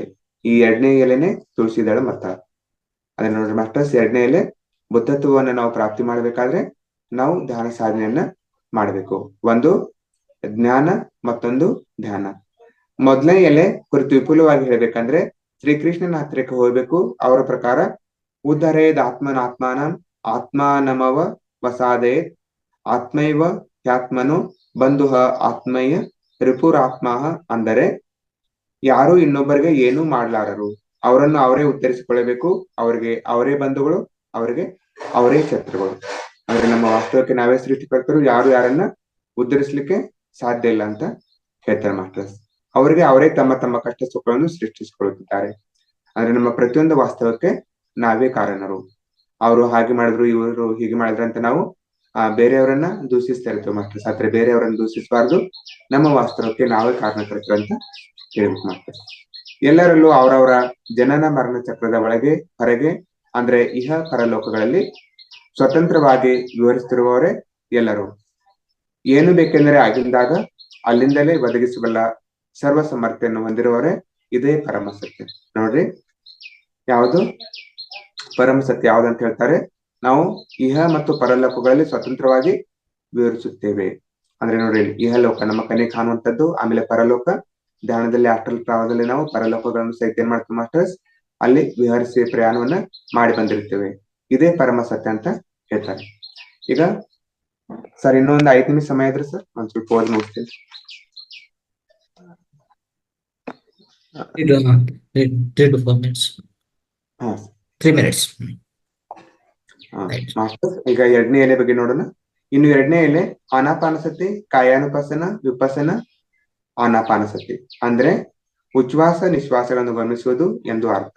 ಅಂದ್ರೆ ಈಗಾಗಲೇ ನಾವು ಪ್ರತಿಯೊಬ್ಬರು ಆ ಒಂದು ಧ್ಯಾನ ಸಾಧನೆಯಲ್ಲಿ ಇದ್ದೇವೆ ಮಾಸ್ಟರ್ಸ್. 2ನೇ ಎಲೆ ಏನ್ ಹೇಳ್ತದೆ ಅಂದ್ರೆ ನಮಗೆ ಆನಾಪಾನಸತಿ ಧ್ಯಾನದ ಬಗ್ಗೆ ಹೇಳ್ತೇವೆ ಮಾಸ್ಟರ್ಸ್. ಇದರಿಂದ ದೃಷ್ಟಿ ನಾಸಿಕಾಗ್ರದಲ್ಲಿ ಅಂದ್ರೆ ಭ್ರೂಮ ಮಧ್ಯದಲ್ಲಿ ಮನಸ್ಸು ತನ್ನಷ್ಟಕ್ಕೆ ತಾನೇ ಸಹಜವಾಗಿ ಸ್ಥಿರವಾಗುತ್ತದೆ. ಯಾವಾಗ ನಾವು ಶ್ವಾಸದ ಮೇಲೆ ಗಮನವನ್ನು ಕೊಡುತ್ತೇವೆ ಆವಾಗ ನಮ್ಮ ಮನಸ್ಸು ತನ್ನಷ್ಟಕ್ಕೆ ತಾನೇ ಸ್ಥಿರವಾಗುತ್ತದೆ. ಆಮೇಲೆ ನಾವೆಲ್ಲರೂ ಆಲೋಚನಾ ರಹಿತವಾಗಿರ್ತಕ್ಕಂಥ ಶೂನ್ಯ ಸ್ಥಿತಿಗೆ ತಲುಪ್ತೇವೆ. ಆ ಒಂದು ಸ್ಥಿತಿಯಲ್ಲಿ ಮಾತ್ರ ನಮಗೆ ಆ ಬ್ರಹ್ಮರಂಧ್ರದ ಮೂಲಕ ವಿಶ್ವಮಯ ಪ್ರಾಣಶಕ್ತಿಯು ನಮ್ಮ ದೇಹವನ್ನ ಪ್ರವೇಶಿಸಲಿಕ್ಕೆ ಸಾಧ್ಯವಾಗುತ್ತದೆ. ಆಗ ಪ್ರಾಣಮಯ ಕೋಶಕ್ಕೆ ಸಂಬಂಧಿಸಿದ ಪ್ರಾಣ ಸಂಚಾರಗಳು ನೂತನವಾಗಿ ಪ್ರಾರಂಭವಾಗುವುದು ಅನುಭವಿಸುತ್ತೇವೆ. ಈ ಪ್ರಾಣ ಸಂಚಾರಗಳನ್ನು ಶ್ರದ್ಧೆಯಿಂದ ಸ್ವಲ್ಪ ಗಮನಿಸಬೇಕು. ಆ ವಿಧವಾಗಿ ಗಮನಿಸುವುದನ್ನು ಕಾಯಾನುಪಸನ ಎನ್ನುತ್ತೇವೆ. ಕ್ರಮೇಣ 3ನೇ ಕಣ್ಣು ತೆರೆದುಕೊಳ್ಳುತ್ತದೆ, ದಿವ್ಯ ದೃಷ್ಟಿ ಲಭಿಸುತ್ತದೆ. ಇದನ್ನೇ ವಿಪಸನ ಎನ್ನುತ್ತೇವೆ. ಕ್ರಮೇಣ ಸೂಕ್ಷ್ಮ ಶರೀರವು ಬಿಡುಗಡೆಯಾಗುತ್ತದೆ, ಇತರ ಲೋಕ ಸಂಚಾರವು ಸಂಭವಿಸುತ್ತದೆ. ಇವೆಲ್ಲದರಿಂದಲೇ ಪರಮ ಸತ್ಯ ಪ್ರತ್ಯಕ್ಷವಾಗಿ ಗೋಚರವಾಗುತ್ತದೆ. ಮಾಸ್ಟರ್ಸ್, ಈ ರೀತಿಯಾಗಿ ಪತ್ರಿ ಸರ್ ಅವರು ಏನ್ ಮಾಡಿದ್ರ ಅಂದ್ರೆ ನಮಗೆಲ್ಲರಿಗೆ ಈ ಒಂದು ತುಳಸಿದಳ ಮತ ಅಂತ ತಿಳಿಸ್ಕೊಟ್ಟಿದ್ದಾರೆ ಮಾಸ್ಟರ್ಸ್. ಅಂದ್ರೆ ನಮ್ಮೆಲ್ಲ ಪಿರಮಿಡ್ ಮಾಸ್ಟರ್ಸ್ ಮತ್ತೆ ಯಾವುದು ತುಳಸಿದಳ ಮತ, ನಾವೆಲ್ಲಾ ಮತಗಳಿಗೆ ಸಂಬಂಧಪಟ್ಟಿರತಕ್ಕಂಥವ್ರು. ಆಮೇಲೆ ನಾವೆಲ್ಲರೂ ವಸುದೈವ ಕುಟುಂಬದಲ್ಲಿ ಇರ್ತಕ್ಕಂಥವ್ರು. ನಮ್ಗೆ ಯಾವುದೇ ಪ್ರತ್ಯೇಕವಾಗಿರ್ತಕ್ಕಂಥ ಮತ ಅಲ್ಲ. ಯಾವುದು ತುಳಸಿದಳ ಅಂದ್ರೇನೆ ಎಲ್ಲಾ ಧರ್ಮಗಳ ಒಂದು ಸಮನ್ವಯ ಅಂತ ಹೇಳ್ಬೋದು ಮಾಸ್ಟರ್ಸ್. ಮಾಸ್ಟರ್ಸ್, ಇಲ್ಲಿವರೆಗೆ ನನಗೆ ಈ ಒಂದು ಪತ್ರಿ ಸರ್ ಅವರು ಬರೆದಿರುವಂತ ತುಳಸಿದಳ ಪುಸ್ತಕದ ಸ್ವಾಧ್ಯಾಯವನ್ನು ಮಾಡ್ಲಿಕ್ಕೆ ಅವಕಾಶ ಮಾಡಿಕೊಟ್ಟಂತ ಮಹಾವತಾರ ಫೌಂಡೇಶನ್ ಸಂಸ್ಥಾಪಕರಾಗಿರ್ತಕ್ಕಂಥ ರಂಗನಾಥ್ ಸರ್ ಅವರಿಗೆ ಮತ್ತು ಎಲ್ಲಾ ಧ್ಯಾನ ಬಂಧುಗಳು ಸಹ ನಾನು ಆತ್ಮೀಯವಾಗಿರ್ತಕ್ಕಂಥ ಪ್ರಣಾಮಗಳು ಮತ್ತು ಧನ್ಯವಾದಗಳನ್ನು ತಿಳಿತೀನಿ ಮಾಸ್ಟರ್. ಧನ್ಯವಾದಗಳು ಸರ್. ಥ್ಯಾಂಕ್ ಯು ಸರ್, ಧನ್ಯವಾದಗಳು. ಸೊ ಇವತ್ತಿನ ಕಾರ್ಯಕ್ರಮದಲ್ಲಿ ನೀವು ಅದ್ಭುತವಾಗಿ ತುಳಸಿದಳ ಬಗ್ಗೆ ಹೇಳಿದ್ರಿ.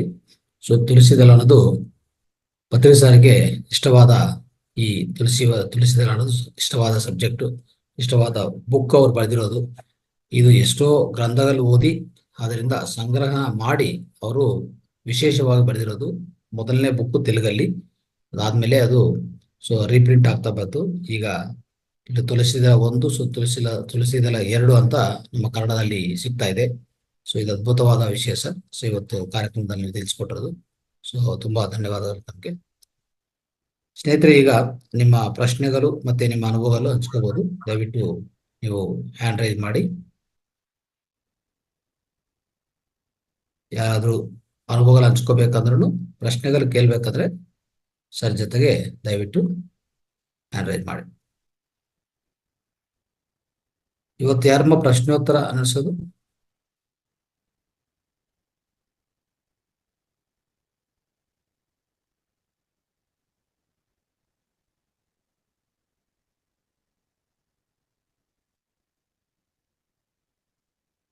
ನಮಸ್ತೆ ಗುರುಜಿ. ಆಕ್ಚುಲಿ ಇವತ್ತು ದೊಡ್ಡಗೌಡ ಸರ್ದಿತ್ತು, ಅವರು ಇಲ್ಲ, ಅದಕ್ಕೋಸ್ಕರ ನಾನೇ ನಡೆಸ್ತೀನಿ ಗುರುಜಿ.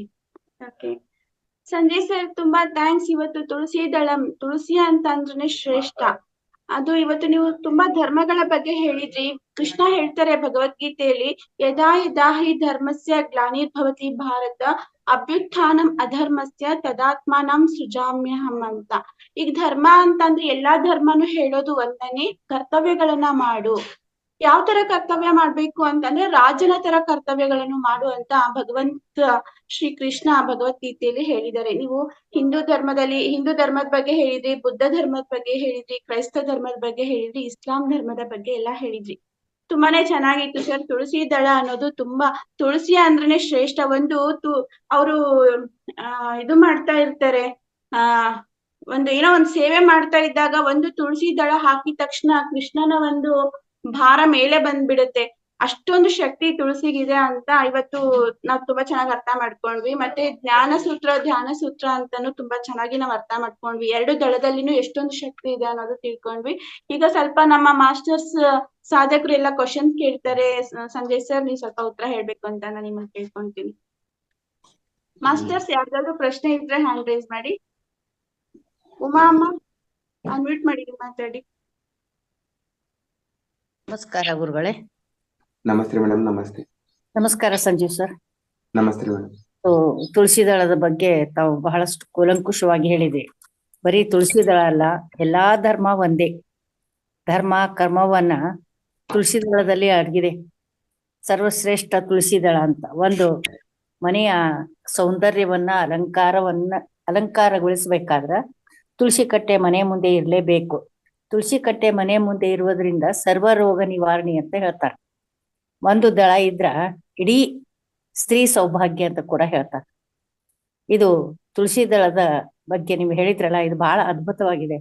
ನಾ ಮೊದಲನೇ ಪುಸ್ತಕ ಪೂರ್ತಿ ಓದ್ಬಿಟ್ಟಿದ್ದೀನಿ, 2ನೇ ಪುಸ್ತಕ ಈಗ ಸ್ಟಾರ್ಟ್ ಮಾಡಿದ್ದೀನಿ. ನಿಜವಾಗೂ ಅದ್ಭುತವಾದಂತ ಈ ತುಳಸಿ ದಳ ಪುಸ್ತಕ ಅವ್ರು ಏನ್ ವಿಚಾರ ಮಾಡಿ ಬರ್ದಿದ್ದಾರೋ ಗುರುಗಳು ಅಷ್ಟು ಆಲೋಚನೆ ಮಾಡಿ ಬರ್ದಿದ್ದಾರೆ.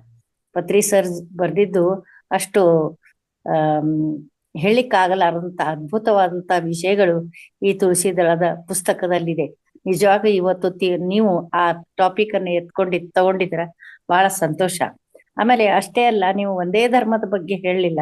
ಇಡೀ ಎಲ್ಲ ಕನಿಷ್ಠ ಈಗ ಏನಿಲ್ಲ ಅಂದ್ರೆ ನಾನು ಒಂದು 25-30 ಧರ್ಮಗಳ ಬಗ್ಗೆ ಹೇಳಿದಿರಿ. ಆದ್ರೆ ಎಲ್ಲೇ ಯಾವ ಧರ್ಮದಲ್ಲಿ ಕೂಡ ಒಂದು ಧರ್ಮಕ್ಕೆ ತೆಗಳಬೇಕು, ಒಂದು ಧರ್ಮವನ್ನು ಎತ್ತಬೇಕು ಅನ್ನೋಂತ ಭಾವನೆ ಎಲ್ಲಿ ಕೂಡ ಬಂದಿರ. ಎಲ್ಲಾ ಧರ್ಮವು ಒಂದೇ, ಎಲ್ಲರೂ ಒಂದೇ. ಎಲ್ಲರೂ ಏನಂದ್ರೆ ನಾವು ಏನ್ ಮಾಡ್ಬೇಕು, ಧ್ಯಾನ ಮಾಡ್ಬೇಕು, ನಾವು ಜ್ಞಾನ ಮಾಡ್ಬೇಕು, ಸಂಪಾದನೆಯನ್ನು ಹೊಂದಬೇಕು, ಸ್ವಾಧ್ಯಾಯ ಮಾಡ್ಬೇಕು. ಎಲ್ಲಿ ಕೂಡ ಎಲ್ಲರೂ ಒಂದೇ, ಎಲ್ಲರೂ ಸರ್ವಶ್ರೇಷ್ಠರು ಅನ್ನುವಂತಹ ಭಾವ, ಎಲ್ಲರಲ್ಲಿ ಪ್ರೀತಿ ಇರಬೇಕು, ಪ್ರೇಮ ಇರಬೇಕು, ವಿಶ್ವಾಸ ಇರಬೇಕು, ನಂಬಿಕೆ ಇರುವುದು ಅನ್ನೋದನ್ನೇ ಈ ತುಳಸಿ ದಳದಲ್ಲಿ ಸರ್ವಶ್ರೇಷ್ಠವಾದಂತಹ ವಿಷಯಗಳನ್ನು ಹೇಳಿದ್ದಾರೆ. ಧ್ಯಾನ ಮಾಡಬೇಕು, ಜ್ಞಾನವನ್ನು ಪಡಿಬೇಕು ಅನ್ನುವುದನ್ನೇ ಈ ತುಳಸಿ ದಳದ ಮುಖ್ಯ ಉದ್ದೇಶ ನಮ್ಮ ಪತ್ರಿಜಿ ಗುರುಗಳದ್ದು ಕೂಡ ಆಗಿತ್ತು. ಎಲ್ಲಾ ಧರ್ಮ ಕೂಡ ಒಂದೇ ರೀತಿಯಿಂದ ಸರಿ ಸಮಾನವಾಗಿ ಎಲ್ಲರೂ ನಾವು ನೋಡ್ಬೇಕು ಅನ್ನುವಂಥದ್ದನ್ನ ಇವತ್ತು ತಾವು ಸವಿಸ್ತಾರವಾಗಿ ನಿಜವಾಗೂ ಹೇಳಿದ್ರಿ. ಇದು ತುಳಸಿ ದಳ 1 ಮತ್ತು 2 ಸಿಕ್ಕರೆ ಎಲ್ರೂ ಓದಿದ್ರೆ ಬಹಳಷ್ಟು ಅನುಭವ ಸಿಗತ್ತೆ. ಇದರಲ್ಲಿ ಬಹಳಷ್ಟು ಒಳ್ಳೆಯ ಪುಸ್ತಕ, ಅದ್ಭುತವಾಗಿದ್ದು. ನನಗೆ ಮಾತಾಡ್ಲಿಕ್ಕೆ ಅವಕಾಶ ಕೊಟ್ಟಂತಹ ರಂಗನಾಥ್ ಗುರುಗಳಿಗೂ ಹಾಗೂ ತಮ್ಮೆಲ್ಲರಿಗೂ ಮತ್ತು ಯೂಟ್ಯೂಬ್ನಲ್ಲಿ ನೋಡ್ತಿರುವಂತಹ ಎಲ್ಲರಿಗೂ ಕೂಡ ಅನಂತ ಧನ್ಯವಾದಗಳನ್ನು ತಿಳಿಸ್ಲಿಕ್ಕೆ ಇಷ್ಟಪಡ್ತೀನಿ ನಾನು. ಹಾಗೂ ನಮ್ಮ ನಾಗರಾಜ್ ಗುರುಗಳಿಗೆ ಕೂಡ ನಾನು ಧನ್ಯವಾದಗಳು ತಿಳಿಸ್ತೀನಿ. ದೀಪಾವಳಿ ನಮಸ್ಕಾರ. ನಮಸ್ತೆ ಮಾ. ಥ್ಯಾಂಕ್ ಯು ಮಾ. Thank you so much. Jayanthi madam ಮಾತಾಡಿ. ನಮಸ್ತೆ ಗುರುಗಳೇ. ನಮಸ್ತೆ ಮೇಡಮ್. ನಮಸ್ತೆ ಸರ್. ಸರ್, ಇವತ್ತಿಂದು ತುಳಸಿ ದಳ ಟಾಪಿಕ್ ತುಂಬಾ ಚೆನ್ನಾಗಿತ್ತು. ನೀವು ಎಲ್ಲಾ ಧರ್ಮಗಳು ಯಾವ ಇವರು ಪತ್ರಿಜಿಯವರು ಎಲ್ಲಾ ಧರ್ಮನೂ ಒಂದೇ ಅಂತ ಹೇಳಿದ್ದಾರೆ. ಸಾಯಿಬಾಬಾ ಅವರು ಕೂಡ ಅವರು ಅದನ್ನೇ ಹೇಳಿದ್ರು. ಸಬ್ಕಾ ಮಾಲಿಕ್ ಏಕ್ ಹೈ ಅಂತ ಹೇಳಿದ್ರು. ಅಂದ್ರೆ ಎಲ್ಲರ ಮಾಲೀಕ ಒಬ್ನೇ ಇದ್ದಾನೆ ಅಂತ. ಎಲ್ಲಾ ಧರ್ಮಗಳು ಉತ್ತಮ ಇದನ್ನೇ ಹೇಳ್ತಾವ ನಮ್ಗೆ. ಅಂದ್ರೆ ಎಲ್ಲರೂ ಒಂದೇ ತರನಾಗಿ ಇರ್ಬೇಕು ಅಂತ, ಅಂದ್ರೆ ಶ್ರೇಷ್ಠವಾದದ್ದನ್ನೇ ಅವ್ರು ಹೇಳ್ತಾರೆ. ಅದನ್ನ ನಾವು ಸರಿಯಾಗಿ ಅರ್ಥ ಮಾಡ್ಕೊಂಡು ಅದನ್ನ ಪಾಲನೆಯಲ್ಲಿ ಇಟ್ಕೊಂಡು ಹೋಗ್ಬೇಕು. ಹಾಗೆ ಸರ್, ಒಂದು ಏನಂತಂದ್ರೆ ಒಂದು ಕನ್ಫ್ಯೂಷನ್. ಬ್ರಹ್ಮಕುಮಾರಿ, ಈಶ್ವರೀಯ ಬ್ರಹ್ಮಕುಮಾರಿ ಅವರು ಏನ್ ಹೇಳ್ತಾರೆ ಅಂತಂದ್ರೆ, ನನ್ಗೆ ಅವ್ರು ಹೇಳಿದ್ರು, ನೀವು ಆ ಒಂದು ಸಂಸ್ಥೆಯಿಂದ ಬಿಟ್ಟು ಬಂದು ಇಲ್ಲೇ ಇದು ಉತ್ತಮವಾದಂತಹ ಸಂಸ್ಥೆ ಇದೆ. ಏನಂತಂದ್ರೆ ಆ ಶಿವ ಶಿವ ನೀರೋನು ನಮ್ಗೆ ಜ್ಞಾನ ಕೊಡೋನೇ ಶಿವನು. ಅಂಥದ್ದು ನಿಮ್ಗೆ ನೀವೇ ಅಂತ ಅನ್ಕೊಂತೀರಲ್ಲ, ನೀವೇ ಶಿವ ಅಂತ ಅನ್ಕೋತೀರಿ. ಕೊಡೋನು ಶಿವ. ಆಮೇಲೆ ಎಲ್ರು ಬಂದ್ ಹೋಗ್ತಾರೆ. ಅಂದ್ರೆ ಏನೋ ಈಗ ಎಲ್ಲಾ ಧರ್ಮಗುರುಗಳು ಇವತ್ ಬುದ್ಧ ಇಟ್ಕೊಳ್ರಿ, ಬೇರೆಯವರು ಯಾರೇ ಬಂದು ಸ್ಥಾಪನೆ ಏನಂದ್ರೆ ಆವಾಗ ಕಾಲಕ್ಕೆ ಆಯಾ ಕಾಲಕ್ಕೆ ತಕ್ಕ ಹಾಗೆ ಅವ್ರು ಏನ್ ಮಾಡಿದ್ರು, ಅಲ್ಲಿ ಇರ್ತಕ್ಕಂತಹ ಗೊಂದಲಗಳನ್ನ ಸರಿಪಡಿಸಿದ್ರು, ಜನರಲ್ಲಿ ತಿಳುವಳಿಕೆಯನ್ನ ಮೂಡಿಸಿದ್ರು, ಆ ಒಂದು ಧರ್ಮ ಜಾಗೃತಿಯನ್ನ ಮಾಡಿಸಿದ್ರು, ಜ್ಞಾನ ಜಾಗೃತಿಯನ್ನ ಮಾಡಿಸಿದ್ರು. ಅದಕ್ಕೆ ಅವ್ರು ಏನ್ ಹೇಳ್ತಾರೆ ಅಂತಂದ್ರೆ, ಅಂದ್ರೆ ಈಗ ಬಟ್ಟೆ ಹೊಲ್ದಿರುತ್ತೆ, ಹರಿದಿರುತ್ತೆ, ಅಲ್ಲೆಲ್ಲಿ ಪ್ಯಾಚಸ್, ಆ ಧರ್ಮಗುರುಗಳು ಬಂದು ಏನ್ ಮಾಡ್ತಾರೆ ಅಂತಂದ್ರೆ ಅಲ್ಲೆಲ್ಲಿ ಪ್ಯಾಚಸ್ ಮಾಡ್ತಾರೆ. ಅವರು ಅದನ್ನ ಏನೋ ಸರಿ ಮಾಡಕ್ಕಾಗಲ್ಲ, ಪ್ಯಾಚಸ್ ಮಾಡ್ತಾರೆ, ಹೊಲಿಕೆ ಹಾಕ್ತಾರೆ ಹೊರತು ಅದನ್ನ ಸರಿ ಮಾಡೋನು ಯಾರು? ಶಿವನೊಬ್ನೇ ಅಂತ ಹೇಳ್ತಾರೆ. ಅದಕ್ಕೆ ನನ್ಗೆ ಅದು ಕನ್ಫ್ಯೂಷನ್ ಇದೆ ಸರ್, ಸ್ವಲ್ಪ ಹೇಳ್ತೀರಾ ಸರ್? ಹಾ, ನಮಸ್ತೆ ಮೇಡಮ್. ಇಲ್ಲಿ ಅಂದ್ರೆ ಏನ್ ಇಲ್ಲೂ ಸಹ ನಾವು ಈಗ ಪತ್ರ ಸರ್ ಹೇಳಿದ್ರಲ್ರಿ, ಶ್ರೇಷ್ಠ ಮತ್ತು ಕನಿಷ್ಠ ಅಂತಕ್ಕಂಥ ಭಾವನೆ ಇದ್ರಿ ನಮ್ದು ಇಲ್ಲಿ ಸಹ. ಇಲ್ಲಿ ಪತ್ರ ಸರ್ ಹೇಳಿದಾರೆ, ನೀವು ಶಿವನನ್ನೇ ಆರಾಧಿಸ್ರಿ, ನೀವೇ ಶಿವ ಆಗ್ರಿ, ನೀವೇ ಬುದ್ಧ ಆಗ್ರಿ, ನೀವೇ ಯೇಸು ಕ್ರಿಸ್ತ ಆಗ್ರಿ ಅಂತ ಹೇಳಿದಾರೆ. ಅದ್ರಲ್ಲಿ ನಾವು ಆಗಿ ಅಂದ್ರೆ ಇದು ಬಹಳಷ್ಟು ಶ್ರೇಷ್ಠವಾಗಿರ್ತಕ್ಕಂಥ ಮಾರ್ಗ ಮೇಡಮ್. ಧ್ಯಾನ ಸಿಗ್ಬೇಕಂದ್ರೇನೆ ಸುಮಾರು 350ರಿಂದ 400 ಜನ್ಮಗಳನ್ನ ನಾವು ಎತ್ಬೇಕ್ರಿ ಮೇಡಮ್. ಆವಾಗ ನಮಗೆ ಒಂದು ಶ್ರೇಷ್ಠವಾಗಿರ್ತಕ್ಕಂಥ ಧ್ಯಾನ ಸಿಗ್ತದ್ರಿ. ಆಮೇಲೆ ಆ ಶಿವನನ್ನೇ ಆರಾಧಿಸಿ ಅಂದ್ರೆ ನೋಡ್ರಿ, ಇಲ್ಲಿ ನಾವು ಆ ಧ್ಯಾನ ಸ್ಥಿತಿಯಲ್ಲಿ ಆ ಒಂದು ಸ್ಥಿತಿಯನ್ನು ತಲುಪ್ತೇವೆ ಮೇಡಮ್. ನಾವು ಆ ಶಿವನ ಸ್ಥಿತಿಯನ್ನು ತಲುಪ್ತೇವೆ. ಆ ಸ್ಥಿತಿಯನ್ನು ತಲುಪೋದೇ, ಆ ಶಿವನಾಗೋದೇ, ಬುದ್ಧನಾಗೋದೇ ಈ ಒಂದು ಧ್ಯಾನ ಮಾರ್ಗ ಮೇಡಮ್. ಅದಕ್ಕಾಗಿ ಪತ್ರಿ ಸರ್ ಅವರು ಯಾವುದೇ ಧರ್ಮವನ್ನು ಅವ್ರು ಕಡಿಮೆ ಅಂತ ಹೇಳಿದ್ರು ಮೇಡಮ್, ಯಾವುದೇ ಹೆಚ್ಚ ಅಂತ ಹೇಳಿದ್ರು. ಹೌದೌದು ಸರ್. ಆಮೇಲೆ ಮತ್ತೆ ನಾನು ಧ್ಯಾನ ಅನ್ನೋ ಪುಸ್ತಕ ಸರ್ ತಗೊಂಡು ಫ್ರೀ ಆಗಿ ಎಲ್ರಿಗೂ ಡಿಸ್ಟ್ರಿಬ್ಯೂಟ್ ಮಾಡ್ತಾ ಇದ್ದೀನಿ ಸರ್. ಒಂದ್ಸರಿ ಬಸ್ಸಲ್ಲಿ ಒಬ್ರು ಟೀಚರ್ ಕೇಳಿದ್ರು, ಇದು ಯಾವ ಧರ್ಮದ್ದು, ಇದು ಯಾವ ಧರ್ಮದ್ದು, ಇದನ್ನ ನಾವು ಈ ಧರ್ಮಕ್ಕ ಅಳ್ಪಡ್ಬೇಕಾ ಅಂತ ಕೇಳಿದ್ರು. ನಾನ್ ಹೇಳಿದೆ, ಇಲ್ಲ ಮೇಡಮ, ಇದು ನೀವು ಯಾವ ಧರ್ಮದಲ್ಲಿ ಇದೀರಿ ಅದೇ ಧರ್ಮದಲ್ಲಿ ಇರಿ, ನೀವ್ ಏನನ್ನ ಪಾಲನೆ ಮಾಡ್ತೀರಿ ಅದನ್ನೇ ಪಾಲನೆ ಮಾಡಿ. ಆದ್ರೆ ನೀವು ಪುಸ್ತಕವನ್ನ ಚೆನ್ನಾಗಿ ಓದ್ರಿ, ಅರ್ಥ ಮಾಡ್ಕೊಳ್ರಿ, ಧ್ಯಾನ ಮಾಡ್ರಿ. ನಿಮ್ಗೆ ಎಷ್ಟು ಆಗತ್ತೆ, ಕನಿಷ್ಠ ನಿಮ್ ಏಜ್ ಎಷ್ಟಿದೆ ಅಷ್ಟಾದ್ರೂ ಮಾಡ್ರಿ ಪ್ರತಿನಿತ್ಯ ಅಂತ ಹೇಳಿದೆ ಸರ್. ಅದಕ್ಕೆ ಜನರಲ್ಲಿ ಏನ್ ಒಂದು ತಪ್ಪು ಕಲ್ಪನೆ ಮೂಡಿದೆ ಅಂದ್ರೆ, ಧ್ಯಾನ ಇದೆ, ಧ್ಯಾನ ಪ್ರಚಾರ ಮಾಡ್ತಾ ಇದ್ದಾರೆ ಅಂತಂದ್ರೆ ಇವ್ರು ತಮ್ಮದೇ ಆದಂತಹ ಒಂದು ಧರ್ಮವನ್ನ ಸೃಷ್ಟಿ ಮಾಡಿದ್ದಾರೆ, ಆ ಧರ್ಮಕ್ಕೆ ಇವ್ರು ನಮ್ಮನ್ನ ಬರ್ರಿ ಅಂತ ಕರಿತಾ ಇದ್ದಾರೆ ಅಂತ ಜನರಲ್ಲಿ ತಪ್ಪು ಕಲ್ಪನೆ ಇದೆ ಮೇಡಮ್ ಸರ್. ಅದು ಹೋಗ್ಲಾಡ್ಬೇಕು. ಅವರು ನಮ್ಮನ್ನ ಬೇರೆ ಧರ್ಮಕ್ಕೆ ಕನ್ವರ್ಟ್ ಮಾಡ್ತಾ ಇದಾರೆ ಅಂತ ಕೆಲವೊಬ್ರು ಇದ್ದಾರೆ ಮೇಡಮ್. ಬಹಳ ತುಂಬಾ ಜನರಲ್ಲಿ ನಾನು ಎಷ್ಟು ಜನರಿಗೆ ಪುಸ್ತಕಗಳನ್ನ ಕೊಟ್ಟಿದ್ದೀನಿ ಸರ್. ಅವ್ರು ಪ್ರತಿಯೊಬ್ರು ಕೇಳೋದು ಇದನ್ನೇ, ನಾನು ಪ್ರತಿಯೊಬ್ಬರಿಗೂ ಹೇಳೋದು ಅದನ್ನೇ. ನೋಡಿ, ನೀವು ಓದ್ರಿ, ನಿಮ್ ಧರ್ಮದಲ್ಲೇ ಇರಿ. ನಮ್ದು ಹಿಂದೂ ಧರ್ಮನೇ ಇದು, ನಮ್ದು ಬೇರೆ ಧರ್ಮ ಅಲ್ಲ, ಪಾಶ್ಚಾತ್ಯದಿಂದ ಬಂದಿಲ್ಲ ಇದು. ನಮ್ ಇಂಡಿಯನ್ಸ್ ಇವರು ಉತ್ತಮವಾದಂತ ಶ್ರೇಷ್ಠ ಧರ್ಮ, ಶ್ರೇಷ್ಠ ಆತ್ಮ ಇವರು, ಬ್ರಹ್ಮಶ್ರೀ ಇವರು. ಇವರು ಎಲ್ಲಾ ಧರ್ಮಗಳನ್ನ ಪಾಲನೆ ಮಾಡಿದ್ದಾರೆ. ಇವರು ಎಲ್ಲಾ ಧರ್ಮಗಳನ್ನು ಅದಕ್ಕೆ ಅದರದೇ ಆದಂತ ಮಹತ್ವ ಇದೆ. ಎಲ್ಲಾ ಧರ್ಮಗಳಿಗೂ ಅದರದೇ ಆದಂತ ಮಹತ್ವ ಇದೆ. ಅವರು ಆ ಧರ್ಮಗಳಿಗೆ ಮಹತ್ವ ಕೊಟ್ಟು ಎಲ್ಲವನ್ನೂ ಅಳವಡಿಸ್ಕೊಂಡಿದ್ದಾರೆ. ಅವರು ಯಾವುದನ್ನು ಕನಿಷ್ಠವಾಗಿ ಕಂಡಿಲ್ಲ ಅವರು. ಅದಕ್ಕೆ ನೀವು ಯಾವ ಧರ್ಮದಲ್ಲಿ ಅದೀವಿರಿ, ಹಿಂದೂ ಧರ್ಮದಲ್ಲಿ ಇದ್ರೆ ಹಿಂದೂ ಆಗೇ ಇರ್ರಿ, ವೀರಶೈವ ಇದ್ರೆ ವೀರಶೈವರೇ ಆಗಿರಿ. ಬಟ್ ನೀವ್ ಏನ್ ಮಾಡ್ರಿ, ಧ್ಯಾನ ಮಾಡ್ರಿ. ನೀವು ಆ ಒಂದು ಮಟ್ಟಕ್ಕೆ ಬರ್ರಿ. ನಾವು ಈ ಬಸವಣ್ಣನ ಇದ್ದಾರಲ್ಲ, ಬಸವಣ್ಣನ ಮಟ್ಟಕ್ಕೆ ನಾವು ಹೋಗ್ಬೇಕು, ಅವರ ಹಾಗೆ ನಾವು ಆಗ್ಬೇಕು. ಅಂದಾಗ ಆ ಧರ್ಮಕ್ಕೆ ಒಂದು ಕಳೆ ಬರ್ತದೆ, ಮೆರುಗು ಬರ್ತದೆ. ನಾವು ಕಲಶ ಪ್ರಾಯರಾಗಿರ್ಬೇಕು ಹೊರತು ನಾವು ಕೆಳಮಟ್ಟಕ್ಕೆ ಹೋಗ್ಬಾರ್ದು ಅಂತ ನಾವು ಅವರಿಗೆ ತುಂಬಾ ತಿಳುವಳಿಕೆಗಳ ಆ ಮಾತುಗಳನ್ನ ಹೇಳಿದೀನಿ ಸರ್. ನಿಮ್ಮ ವಿಚಾರಗಳು ಬಹಳಷ್ಟು ಸರಿ. ರೈಟ್ ಮಾ, next. Thank you sir. Okay, thank you madam, thank you so much. Sujatha ತಾಯಿ ಮಾತಾಡಿ. ನಮಸ್ತೆ ಅಪ್ಪಾಜಿ ಅವರಿಗೆ, ರಂಗನಾಥ್ ಸರ್ ಅವರಿಗೆ, ಎಲ್ಲರಿಗೂ, ದೀಪಾ, ನಿಮ್ಮೆಲ್ಲರಿಗೂ, ನಿಮ್ಮ ಮಾಸ್ಟರ್ಜಿಗೂ, ನನ್ನ ಸಂಜಯ್ ಸರ್ಗೆ ನನ್ನ ಮನಪೂರ್ವವಾಗಿ ವಂದನೆಗಳನ್ನು ಅರ್ಪಿಸುತ್ತೇನೆ. ಇವತ್ತಿಂದು ತುಳಸಿದಳ ತುಂಬಾ ಚೆನ್ನಾಗಿತ್ತು. ಯಾವುದೇ ಮಾಸ್ಟರ್ ಬಂದು ಹೇಳಿದ್ರು ನಮ್ಮ ಜೀವನದಲ್ಲಿ ಏನೇನು ಸತ್ಯ ಘಟನೆಗಳು ನಡೆಯುತ್ತವೆಯೋ ಅದನ್ನು ನಾವು ಅನುಭವಿಸಿ ಇನ್ನಿಷ್ಟು ಜಾಗೃತರಾಗುತ್ತೇವೆ. ಆಮೇಲೆ ಪತ್ರೇಜಿ ಸರ್ ಬರೆದಿದ್ದಂಥದ್ದು ವಾಕ್ಯಗಳು ತುಂಬಾ ತುಂಬಾ ತುಂಬಾ ಶ್ರೇಷ್ಠವಾಗಿವೆ. ಅವನ್ನು ನಾವು ಅಳವಡಿಸಿಕೊಂಡರೆ ತುಂಬಾ ನಮಗೆ ಸಿಗುತ್ತದೆ. ನೀವು ನನಗೆ ಹಿಂದಿಯಲ್ಲಿರುವುದನ್ನು ಜಾಯಿನ್ ಆಗಲಿಕ್ಕೆ ಅದೊಂದು ಕಳಿಸ್ರಿ, ಕನ್ನಡದಲ್ಲಿ ಅಂತೂ ಇದ್ದೇ ಇದೆ. ಮರಾಠಿಯವರಿಗೆ ಹಿಂದಿಯನ್ನು ಹಾಕುತ್ತೇನೆ, ನಮ್ಮ ಕನ್ನಡದವರಿಗೆ ಕನ್ನಡನ್ನು ಕಳಿಸುತ್ತೇನೆ. ಮೇಡಮ್ ಎವಡಷ್ಟು ನನ್ಗೆ ಹೆಲ್ಪ್ ಮಾಡ್ರಿ. ಆಮೇಲೆ ಬಸವಣ್ಣನವರು ಅದೇ ಹೇಳಿದ್ದಾರೆ, ಧರ್ಮವನ್ನು ಅವರು ಇದನ್ನು ಮಾಡಿಲ್ಲ, ಕಾಯಕವನ್ನು ತಿಳಿದು ಎಲ್ಲರಿಗೂ ಒಂದೊಂದು ಕಾಯಕವನ್ನು ಕೊಟ್ಟಿದ್ದಾರೆ. ಆದ್ರೆ ನಾವು ಆ ಕಾಯಕವನ್ನು ಬಿಟ್ಟು ಆ ಧರ್ಮ ಈ ಧರ್ಮ ಅಂತ ಹೇಳಿ ಬಡದಾಡಿ ಇದನ್ನು ಮಾಡಿಕೊಳ್ಳುತ್ತೇವೆ. Thank you sir, thank you madam, thank you. ಹೆಚ್ಚಿಗೆ ಮಾತಾಡ ನನಗೆ. ಕೃಷ್ಣಮೂರ್ತಿ ಸರ್ ಮಾತಾಡಿ, ಅನ್ಮಿಟ್ ಮಾಡ್ತೀನಿ. ಪುರುಷೋತ್ತಮ್ ಸರ್.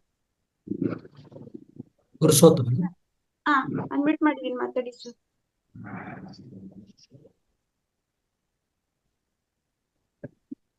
ಪುರುಷೋತ್ತಮ್ ಸರ್ ಅನ್ಮಿಟ್ ಮಾಡಿದೀನಿ, ಮಾತಾಡಿ. ಜಗದೀಶ್ ಬಾಗಲಕೋಟೆ ಸರ್ ಮಾತಾಡಿ ಸರ್. ಕೇಳಿಸ್ತಾ ಇದೆಯಾ ಮೇಡಮ್? ಕೇಳಿಸ್ತಿದೆ ಸರ್, ಮಾತಾಡಿ. ಈಗ ನಮಸ್ತೆ ಮೇಡಮ್. ಈಗ ಎಲ್ಲಾ ಧರ್ಮಗಳು ಒಂದೇ ಬೋಧನೆ ಮಾಡ್ತವೆ ಅಂತ ಹೇಳಿದ್ರೆ, ಆದ್ರೆ ಇಸ್ಲಾಂ ಅಲ್ಲಿ ಪ್ರಮುಖವಾಗಿ ಕುರಾನ್ ಗ್ರಂಥದಲ್ಲಿಯೇ ಕಾಫಿರ್ ಕಂಡ್ರೆ ಯಾವ ರೀತಿ ಅವ್ರನ್ನ ಮುಗಿಸ್ಬೇಕು, ಸಾಯಿಸ್ಬೇಕು, ಅಥವಾ ನಮ್ ಧರ್ಮಕ್ಕೆ ಯಾವ ರೀತಿ ಕನ್ವರ್ಟ್ ಮಾಡ್ಕೋಬೇಕು, ಆಮೇಲೆ ಬಿಡ್ಬೇಕು, ಕರುಣಾಮಯಿ ಅಂತ ಹೇಳ್ತಾರೆ. ಇದಕ್ಕೆ ಏನ್ ಹೇಳ್ತೀರಾ ಮೇಡಮ್? ಏನ್ ಹೇಳ್ತೀರಾ ಸರ್? ನಮಸ್ತೆ ಸರ್, ನಮಸ್ತೆ. ಅಂದ್ರೆ ಆ ರೀತಿಯಾಗಿ ನೋಡ್ರಿ, ಮೊಹಮ್ಮದ್ ಪೈಗಂಬರ್ ಅವರು ಕುರಾನವನ್ನ ಬರೆದ್ರಲ್ರಿ ಸರ್, ಅವಾಗ ಆ ರೀತಿ ಬರೆದಿಲ್ರಿ ಸರ್. ಅವರು ಪ್ರತಿಯೊಂದು ಧರ್ಮನೇ ಅಹಿಂಸೆ ಬಗ್ಗೆ ಹೇಳ್ತಾರೆ ಸರ್. ಅಲ್ಲಿ ಮುಂದೆ ಮುಂದೆ ಮುಂದೆ ಬಂದಾಗ ಏನಾಗ್ತದ್ರಿ ಸರ್, ಸಮಾಜದಲ್ಲಿ ಬದಲಾವಣೆ ಆಗಿ ಮುಂದೆ ಬಂದಿರ್ತಕ್ಕಂಥವ್ರು ನಮ್ಮ ಸಮಾಜದ ಸಂಖ್ಯೆ ಹೆಚ್ಚಾಗ್ಲಿ ಅಥವಾ ಎಲ್ಲರೂ ನಮ್ಮ ಸಮಾಜಕ್ಕೆ ಬರ್ಲಿ ಅಂತಕ್ಕಂಥ ಒಂದು ಉದ್ದೇಶದಿಂದ ಅಲ್ಲಿ ಚೇಂಜಸ್ ಅನ್ನ ಮಾಡಿರ್ತಾರೆ ಸರ್. ಅಂದ್ರೆ ಮೂಲ ಗ್ರಂಥ, ಮೂಲ ಪ್ರತಿಯಲ್ಲಿ ಅದು ಇರೋದಿಲ್ರಿ ಸರ್. ಅಂದ್ರೆ ಮುಂದೆ ಬಂದಿರ್ತಕ್ಕಂಥವ್ರು ಅಲ್ಲಿ ಬದಲಾವಣೆ ಸರ್, ಅಷ್ಟೇ ಸರ್.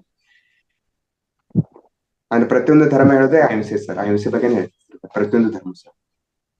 ಆಯ್ತು sir. Okay, thank you sir. Jagadish sir ಮಾತಾಡಿ. ನಮಸ್ತೆ ಸರ್, ನಮಸ್ತೆ ಮೇಡಮ್. ಇಡೀ ಪ್ರಪಂಚದಲ್ಲಿ, ಭಾರತದಲ್ಲಿ ಎಲ್ಲಾ ಧರ್ಮಗಳು ಹುಟ್ಟಿದ್ವು ಮೂಲ ಕಾರಣ ವೇದ, ಉಪನಿಷತ್ತು, ಭಗವದ್ಗೀತೆ. ಭಗವದ್ಗೀತೆಯನ್ನೇ ಎಲ್ಲರೂ ಓದಿದ್ದಾರೆ, ಪ್ರತಿಯೊಬ್ರು ಭಗವದ್ಗೀತೆಯನ್ನ ಓದಿದ್ದಾರೆ. ಶಂಕರಾಚಾರ್ಯರು, ಮಧ್ವಾಚಾರ್ಯರು, ರಾಮಾನುಜಾಚಾರ್ಯರು ಪ್ರತಿಯೊಬ್ಬರು ಭಗವದ್ಗೀತೆ ಓದಿದ್ದಾರೆ. ಓದಿ ಅದನ್ನೇ ಮಾತ್ರ ತಿಳ್ಕೊಂಡಾರ. ಇವ್ರಿಗೆ ಮತ್ತೆ ಒಂದೊಂದು ಧರ್ಮಗಳನ್ನ ಹುಟ್ಟಾಕ್ಲಿಕ್ಕೆ ಹೇಗೆ ಇದಾಯ್ತು? ಮತ್ತೆ ಈಗ ಧ್ಯಾನವೇ ಶ್ರೇಷ್ಠ, ಧ್ಯಾನನೇ ಇದು. ಅದು ನಿಜಕ್ಕ ಜಗತ್ತಿನಲ್ಲಿ ಎಲ್ಲರೂ ಶಾಂತಿ ನೆಮ್ಮದಿಯಿಂದ ಇರ್ಬೇಕಾದ್ರೆ ಧ್ಯಾನ ಮಾತ್ರ ಶ್ರೇಷ್ಠ ಅಂತ ಇದೆ. ಮತ್ತೆ ಈ ತುಳಸಿ ದಳ ಅಂತ ಒಂದ್ ಮತ ಏಕೆ ಬೇಕಿತ್ತ ಸರ್? ನಮಸ್ತೆ ಸರ್. ತುಳಸಿ ದಳ ಅಂದ್ರೆ ಇದು ಪ್ರತ್ಯೇಕ ಧರ್ಮ ಅಲ್ಲ ಅಂತ ಹೇಳಿದೇನ್ರಿ ಸರ್. ಇದು ಪ್ರತ್ಯೇಕ ಧರ್ಮ ಅಲ್ಲ ಸರ್, ಎಲ್ಲಾ ಧರ್ಮದ ಸಾರವನ್ನ ಒಳಗೊಂಡಿರುವಂತದ್ದು ಸರ್. ಅಂದ್ರೆ ಇಲ್ಲಿ ಪತ್ರಿ ಸರ್ ನೋಡ್ರಿ, ಈಗ ಆ ತುಳಸಿ ದಳ ಪುಸ್ತಕವನ್ನು ಸ್ವಾಧ್ಯಾಯ ಮಾಡಿದಾಗ್ರಿ ಪ್ರತಿಯೊಂದು ಧರ್ಮದ ತತ್ವಜ್ಞರು ಏನೇನ್ ಹೇಳಿದ್ರೆ ಅದನ್ನೆಲ್ಲಾ ನೋಡ್ತೀವಿ ಸರ್ ನಾವು. ಆ ತುಳಸಿ ದಳ ಪುಸ್ತಕನೇ ಅದ್ಭುತ. ಈಗ ಸರ್ ಅವ್ರು ಹೇಳಿದಂತೆ ಒಂದೊಂದು ಪುಟದಲ್ಲಿ ಮಹಾನ್ ಸಾಗರನೇ ತೆರೆದಿರ್ತದೆ ಸರ್. ಅಲ್ಲಿ ಒಂದೇ ಒಂದು ಪುಟವನ್ನು ಓದಿದ್ರೆ, ಈಗ ಉದಾಹರಣೆಗೆ ಅಲ್ಲಿ ರೋಮ್ಸಾಮ್ ರಾಂಪ, ಆಮೇಲೆ ಸೇತ್ ಮಾಸ್ಟರ್, ಅವ್ರ ಬಗ್ಗೆ ನೀವು ಓದಿದ್ರೆ ಅವ್ರು ಯಾರು ಏನು, ಆಮೇಲೆ ಅವ್ರ ತತ್ವಗಳನ್ನ ನಾವು ತಿಳಿದುಕೊಳ್ಬೇಕು. ಅದ್ರಲ್ಲಿ ಯಾವುದೇ ಒಂದು ಧರ್ಮಕ್ಕೆ ಸಂಬಂಧಪಟ್ಟದಲ್ಲ ಸರ್. ಆಮೇಲೆ ಇದು ತುಳಸಿ ದಳ ಅನ್ನೋದು ಇದು ಪ್ರತ್ಯೇಕವಾಗಿರ್ತಕ್ಕಂಥ ಧರ್ಮನೇ ಅಲ್ಲ ಸರ್. ಇದು ಆದ್ರೆ ಎಲ್ಲಾ ಧರ್ಮಗಳ ಒಂದು ಸಮನ್ವಯ. ನೋಡ್ರಿ, ಈಗ ನಾವು ಪಿರಮಿಡ್ ಮಾಸ್ಟರ್ಸರು ನಾವು ಅಂದ್ರೆ ನಮ್ಮ ಮೊದಲಿನ ಅಂದ್ರೆ ಧ್ಯಾನಕ್ಕೆ ಬರೋದಕ್ಕಿಂತ ಮುಂದೆ ನಾವು ಯಾವುದೇ ಒಂದು ಧರ್ಮಕ್ಕೆ ಸಂಬಂಧಪಟ್ಟಿರ್ತೇವೆ ಸರ್. ನಾವಿಲ್ಲಿ ಹಿಂದೂ ಆಗಿರ್ಲಿ, ಮುಸ್ಲಿಂ, ಕ್ರೈಸ್ತ, ಅಂದ್ರೆ ಪ್ರತಿಯೊಬ್ರು ಸಹ ಈ ಒಂದು ಬೇಸಿಸ್ ಮೂವ್ಮೆಂಟ್ ನಲ್ಲಿ ಪ್ರತಿಯೊಬ್ರು ಇದ್ದಾರೆ. ಆದ್ರೆ ನಾವು ಅದು ಅಲ್ಲ, ನಾವು ತುಳಸಿ ದಳ ಮತಕ್ಕೆ ಸಂಬಂಧಪಟ್ಟವರು. ತುಳಸಿ ದಳ ಅನ್ನೋದು ಇದೊಂದು ಧ್ಯಾನ ಮತ, ಅಂದ್ರೆ ಸರ್ವಶ್ರೇಷ್ಠ ಅಂತ ಹೇಳ್ಬೋದು ಸರ್. ಅಂದ್ರೆ ನೀವು ತಿಳಿದಂತೆ ಹಿಂದೂ, ಮುಸ್ಲಿಂ, ಕ್ರೈಸ್ತ ಅನ್ನೋ ರೀತಿಯಲ್ಲ, ಇದು ಎಲ್ಲಾ ಧರ್ಮಕ್ಕೆ ಸಮನ್ವಯವಾಗಿರುವಂತದ್ದು. ಆಮೇಲೆ ಕೊನೆಗೆ ಇದೇ ರಾಜಮಾರ್ಗ, ಧ್ಯಾನದಿಂದಲೇ ಎಲ್ಲವೂ ಸಾಧ್ಯ ಅಂತ ಹೇಳ್ತೀನಿ ಸರ್. ರೈಟ್. ಜಗದೀಶ್ ಸರ್, ಹಾ ಸರ್. ಮತ್ತೇನಾದ್ರೆ ಡೌಟ್ ಆದ್ರೆ ಸರ್? ಇಲ್ಲ ಸರ್. ಇದು ಪ್ರತ್ಯೇಕ ಧರ್ಮ ಅಂತ ಯಾವತ್ತೂ ಭಾವಿಸಬಾರ್ದು ಸರ್. ಇಲ್ಲಿ ನೋಡ್ರಿ ಮಾಸ್ಟರ್ಸ್, ನಾವೆಲ್ಲರೂ ಎಲ್ಲಾ ಧರ್ಮಕ್ಕೆ ಸಂಬಂಧಪಟ್ಟಿರೋದು, ಆದ್ರೆ ನಾವೆಲ್ಲರೂ ತುಳಸಿದಳ ಧರ್ಮಕ್ಕೆ ಸಂಬಂಧಪಟ್ಟವ್ರು. ಅಂದ್ರೆ ಎಲ್ಲಾಗಳಿಂದ ಒಳ್ಳೇದನ್ನೇ ಪಡಿತಕ್ಕಂಥವ್ರೆ ನಮ್ಮ ಪ್ರೇಮಿಕ್ ಮಾಸ್ಟರ್ಸ್. ಎಲ್ಲಾ ಪುಸ್ತಕಗಳನ್ನು ಸ್ವಾಧ್ಯಾಯ ಮಾಡ್ತಾ ಇರ್ತೀವಿ ಸರ್ ನಾವು, ಪ್ರತಿಯೊಂದು ಧರ್ಮಕ್ಕೆ ಸಂಬಂಧಪಟ್ಟದ್ದು. ನೋಡಿ ಇಲ್ಲಿ ದೇಶದ ಗುಂಪಿನಲ್ಲಿ ಯಾರು ಹೇಳೋದಿಲ್ಲ, ಪತ್ರಿ ಸರ್ ಅವ್ರು ಬರೆದಿರ್ತಕ್ಕಂಥ ಪುಸ್ತಕಗಳನ್ನು ಮಾತ್ರ ಓದ್ರಿ ಅಂತ ಯಾರು ಹೇಳೋದಿಲ್ಲ. ಎಲ್ಲಾ ಧರ್ಮಗಳಿಗೆ ಸಂಬಂಧಪಟ್ಟಿರ್ತಕ್ಕಂಥ ಪುಸ್ತಕ ಓದ್ರಿ. ಮಿಲಾರೆಪ್ಪ ಬುದ್ಧತ್ವದ ಬಗ್ಗೆ ಕುರಿತನೇ ವಿಷಯಗಳನ್ನ ಅವರು ಧ್ಯಾನದ ಮಹತ್ವನೇ ಹೇಳಿದ್ದಾರೆ. ಆ ಧ್ಯಾನ ಪಡಿಲಿಕ್ಕಾಗೇನೆ ಅವ್ರು ಎಷ್ಟೆಲ್ಲ ಕಷ್ಟಪಟ್ರು ಮಿಲಾರೆಪ್ಪರವರು, ಮಹಾತ್ಮರವರ ಓದಿ ಪ್ರತಿಯೊಬ್ಬರು ಬುದ್ಧತ್ವ ಪಡಿಬೇಕು ಮತ್ತೆ ಧ್ಯಾನವನ್ನ ಮಾಡ್ಬೇಕು ಅನ್ನೋದನ್ನೇ ಪ್ರತಿಪಾದನೆ ಮಾಡಿದಾರೆ ಸರ್. ಹೌದು ಸರ್, ಮಿಲಾರೆಪ್ಪ ಕರೆಕ್ಟ್. ಆಮೇಲೆ ಇಲ್ಲಿ ಬುದ್ಧ ಅಂದ್ರೆ ನಾವು ವ್ಯಕ್ತಿ ಅಂತ ಗುರುತಿಸಿದ್ವಿ ಸರ್. ಬುದ್ಧ ಅಂದ್ರೆ ವ್ಯಕ್ತಿ ಅಲ್ರಿ, ಆ ಒಂದು ಸ್ಥಿತಿ. ಬುದ್ಧತ್ವ ಅಂದ್ರೆ ಅವನ ಸ್ಥಿತಿ. Okay sir. Swamy Swamy sir ಮಾತಾಡಿ. ಮೊದಲಿಗೆ ಪತ್ರಿಕೆ ಅವ್ರಿಗೂ ಪ್ರತಿದಿನ ಧ್ಯಾನ ಅಂತಕ್ಕಂಥ ನಮ್ಮ ರಂಗ ಸರ್ ನಮಸ್ಕರಿಸ್ತಾ, ಅದು ಇವತ್ತಿನ ತುಳಸಿದಳ ಮತ್ತು ಇದ್ರ ಬಗ್ಗೆ ಹೇಳ್ಕೊಟ್ಟಂತ ನಮ್ಮ ತಂದೆ ಸರ್ ನಮಸ್ಕಾರ, ಗೀತಮ್ಮವ್ರಿಗೂ ನಮಸ್ಕಾರ ಸರ್. ಈಗ ಜಾತಿ ಇದ್ರ ಬಗ್ಗೆ ಹೇಳಿಲ್ಲ ಸರ್, ಧರ್ಮದ ಬಗ್ಗೆ ಓಕೆ, ಎಲ್ಲ ಧರ್ಮನೂ ಒಂದೇ, ಆದ್ರೆ ಆಚರಣೆ ಇದೆಯಲ್ಲ ಅದು ಹೆಂಗ್ ಸರ್? ಕೆಲವು ಧರ್ಮಗಳ ಆಚರಣೆಗಳು ಬರ ಇದೀವಿ, ಹೆಂಗೆ ಕಂಟ್ರೋಲ್? ಏನ್ರಿ ಸರ್ ಕ್ವಶನ್ ಅರ್ಥ ಆಗ್ಲಿಲ್ಲ. ಎಲ್ಲಾ ಧರ್ಮ ಒಂದೇ ಅಂತ ಹೇಳಿದ್ರು ಸರ್, ಆಚರಣೆಗಳು ಇದೆಯಲ್ಲ ಆಯಾ ಧರ್ಮದ ಆಚರಣೆಗಳು.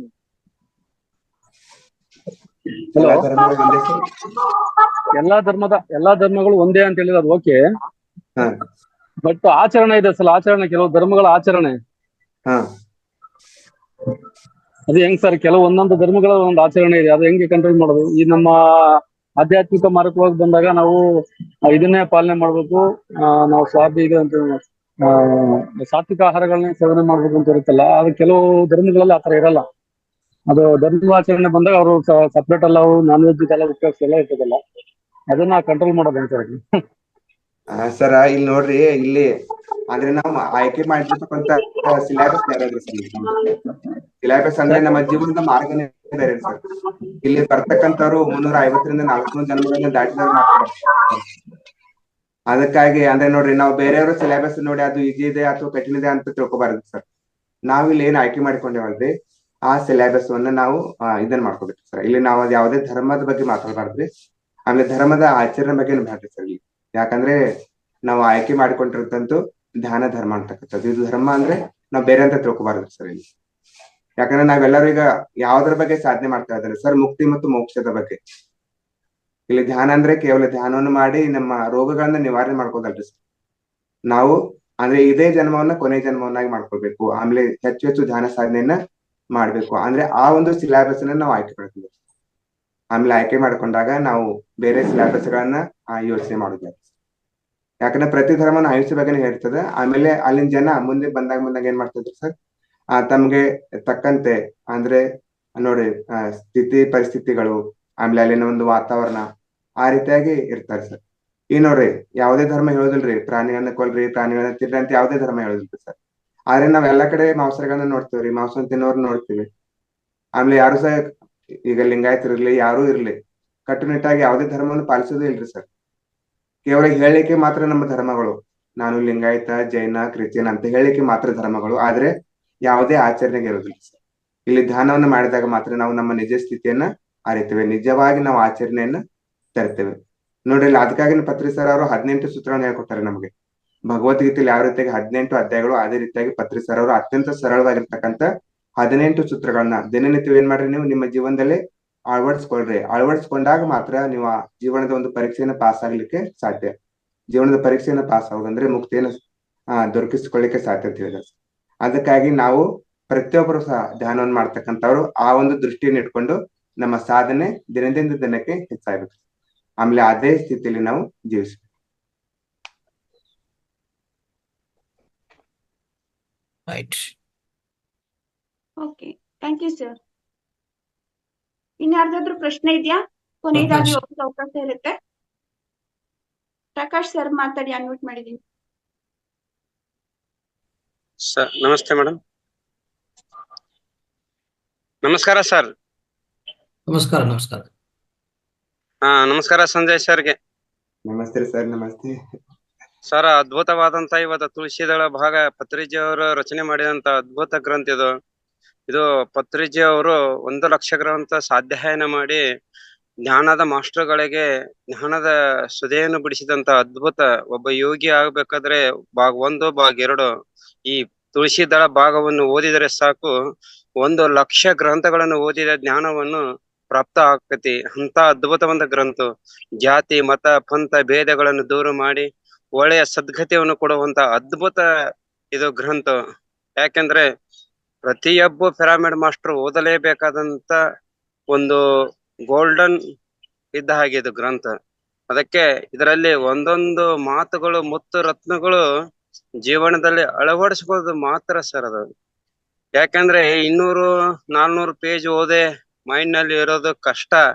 ಒಂದೇ ಪೇಜ್ ನಲ್ಲಿ ಅದನ್ನ ಶ್ರವಣ ಮನನ ಮಾಡಿ ಕೆಲಸ ನಮ್ಮಂತರ ಮುಮುಕ್ಷಿಗಳಿಗೆ ಮುಕ್ತಿಯನ್ನು ಕೊಡುವಂತ ಪತ್ರಿಜಿ ಅವ್ರು ಬರ್ದಿದಾರಲ್ಲ, ಇದು ತುಳಸಿದಳ ಅದ್ಭುತ ಇದು. ಯಾವ ಗ್ರಂಥಗಳನ್ನು ಮನೆಯಲ್ಲಿ ಇಡೋದು ಬೇಡ, ಕೇವಲ 2 ಗ್ರಂಥಗಳು ಇದ್ರೆ ಸಾಕು ಅವ್ರು ಯೋಗಿ ಆಗಕ್ಕೆ ಅನರ್ಹರಾಗ್ತಾರೆ.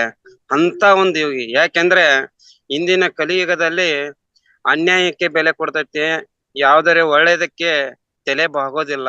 ಯಾಕೆ ಬಾಗೋದಿಲ್ಲ ಅಂದ್ರೆ ಅದು ಕಲಿಯುಗದ ಕರ್ಮ ಸರ್. ಅದಕ್ಕೆ ಹೇಳ್ತಾರೆ, ಕೆಟ್ಟದ್ದನ್ನು ನೋಡಾಕತ್ರೆ ಕೆಟ್ಟದ್ದನ್ನೇ ನೋಡ್ತೈತಿ, ಒಳ್ಳೇದನ್ನು ಮಾಡ್ಬೇಕಾದ್ರೆ ಮನಸ್ಸು ಒಪ್ಪೋದಿಲ್ಲ. ಒಳ್ಳೇದನ್ನ ಗ್ರಂಥ ಓದ್ಬೇಕಾದ್ರೆ ಮನಸ್ಸು ಒಪ್ಪೋದಿಲ್ಲ. ಈಗ ಟಿವಿಯಲ್ಲಿ ವಾರ್ತೆಯಲ್ಲಿ ಯಾವ್ದಾರ ಕೆಟ್ಟದ್ದ ಅನ್ಯಾಯ ಅತ್ಯಾಚಾರ ಇದ್ರೆ ಮಾತ್ರ ಫಾಸ್ಟ್ ಆಗಿ ಹೋಗ್ತತೆ. ಬಟ್ ಒಳ್ಳೇದನ್ನ ವೇದಾಂತಗಳನ್ನ ಕೇಳ್ಬೇಕಾದ್ರೆ ಕಷ್ಟ ಸಾಧ್ಯ ಸರ್. ಅದಕ್ಕೆ ನಾವು ಒಳ್ಳೊಳ್ಳೆ ಮಾರ್ಗಗಳನ್ನು ಇದ್ದೇವೆ ಅಂದ್ರೆ ಇಂಥ PHHM ಮಹಾವತಾರ್ ಫೌಂಡೇಶನ್ ಏನ್ ಮಾಡಿಕೊಟ್ಟಿದಾರಲ್ಲ, ಒಳ್ಳೊಳ್ಳೆ ಮಾಸ್ಟರ್ಗಳು ಕರೆದುಕೊಂಡು ಬಂದು ಒಳ್ಳೊಳ್ಳೆ ಸಾಧ್ಯಾಯಗಳನ್ನು ವಿವರಿಸ್ತಾರಲ್ಲ, ಇದರಂತ ಭಾಗ್ಯ ಮತ್ತೊಂದು ಯಾವುದೂ ಇಲ್ಲ ಸರ್. ಪ್ರತಿಯೊಬ್ಬರು ಜ್ಞಾನಿ ಆಗ್ಲಿಕ್ಕೆ ಇದು ಒಂದು ಫೌಂಡೇಶನ್ ಸರ್ ಇದು. ಅದಕ್ಕೆ ಪ್ರತಿಯೊಬ್ಬರು ವಿಷಯಗಳನ್ನು ಗ್ರಹಣವಾಗಿಟ್ಟುಕೊಂಡು ನಾವು ಯಾವ ಮಟ್ಟಕ್ಕದಿದೀವಿ, ನಾವು ಏನ್ ಬಿಡಬೇಕಾಗೈತಿ, ನಾವು ಎಲ್ಲಿದ್ದೀವಿ ಅನ್ನೋದು ನಾವು ಅರಿತುಕೊಳ್ಬೇಕಾಗಿದೆ. ಅಂತ ಒಂದು ಗ್ರಂಥ ಯಾವ್ದಾಯ್ತು ಅಂತ ಅದು ತುಳಸಿದಳ. ಅದಕ್ಕೆ ನಮ್ಮ ಸಂಜಯ್ ದಮಾಕಿ ಸರ್ ಅವರು ಬಹಳ ನಿರ್ಗಳವಾಗಿ ಅವರು ಅದರ ಬದಲ ಸವಿಸ್ತಾರವಾಗಿ ಹೇಳ್ಯಾರ. ಅದರಲ್ಲಿ ಇರುವಂತ ಪಾಯಿಂಟ್ ಗಳನ್ನು ನಾವು ಯಾವ ತಪ್ಪದನ್ನು ತಿಳ್ಕೊಂಡು ನಾವು ಜೀವನದಲ್ಲಿ ಅಳವಡಿಸಿದ್ವಿ ಅಂದ್ರೆ ಅದೇ ನಮಗೆ ನಾಡ್ತೈತಿ. ಅಂತ ಅದ್ಭುತ ಸಾಧನೆ ಕೋರೋರು ಸಂಜಯ್. ನಮ್ಮ ರಂಗನಾಥ್ ಸರ್ ಅವರು ಬಹಳ ಉತ್ತಮವಾದಂತ ಈ ಕಾರ್ಯಕ್ರಮ ಕೊಟ್ಟಿದ್ದಾರೆ. ಇನ್ನೂ ಹಲವಾರು ಪಿರಮಿಡ್ ಮಾಸ್ಟರ್ ಇದಾರೆ.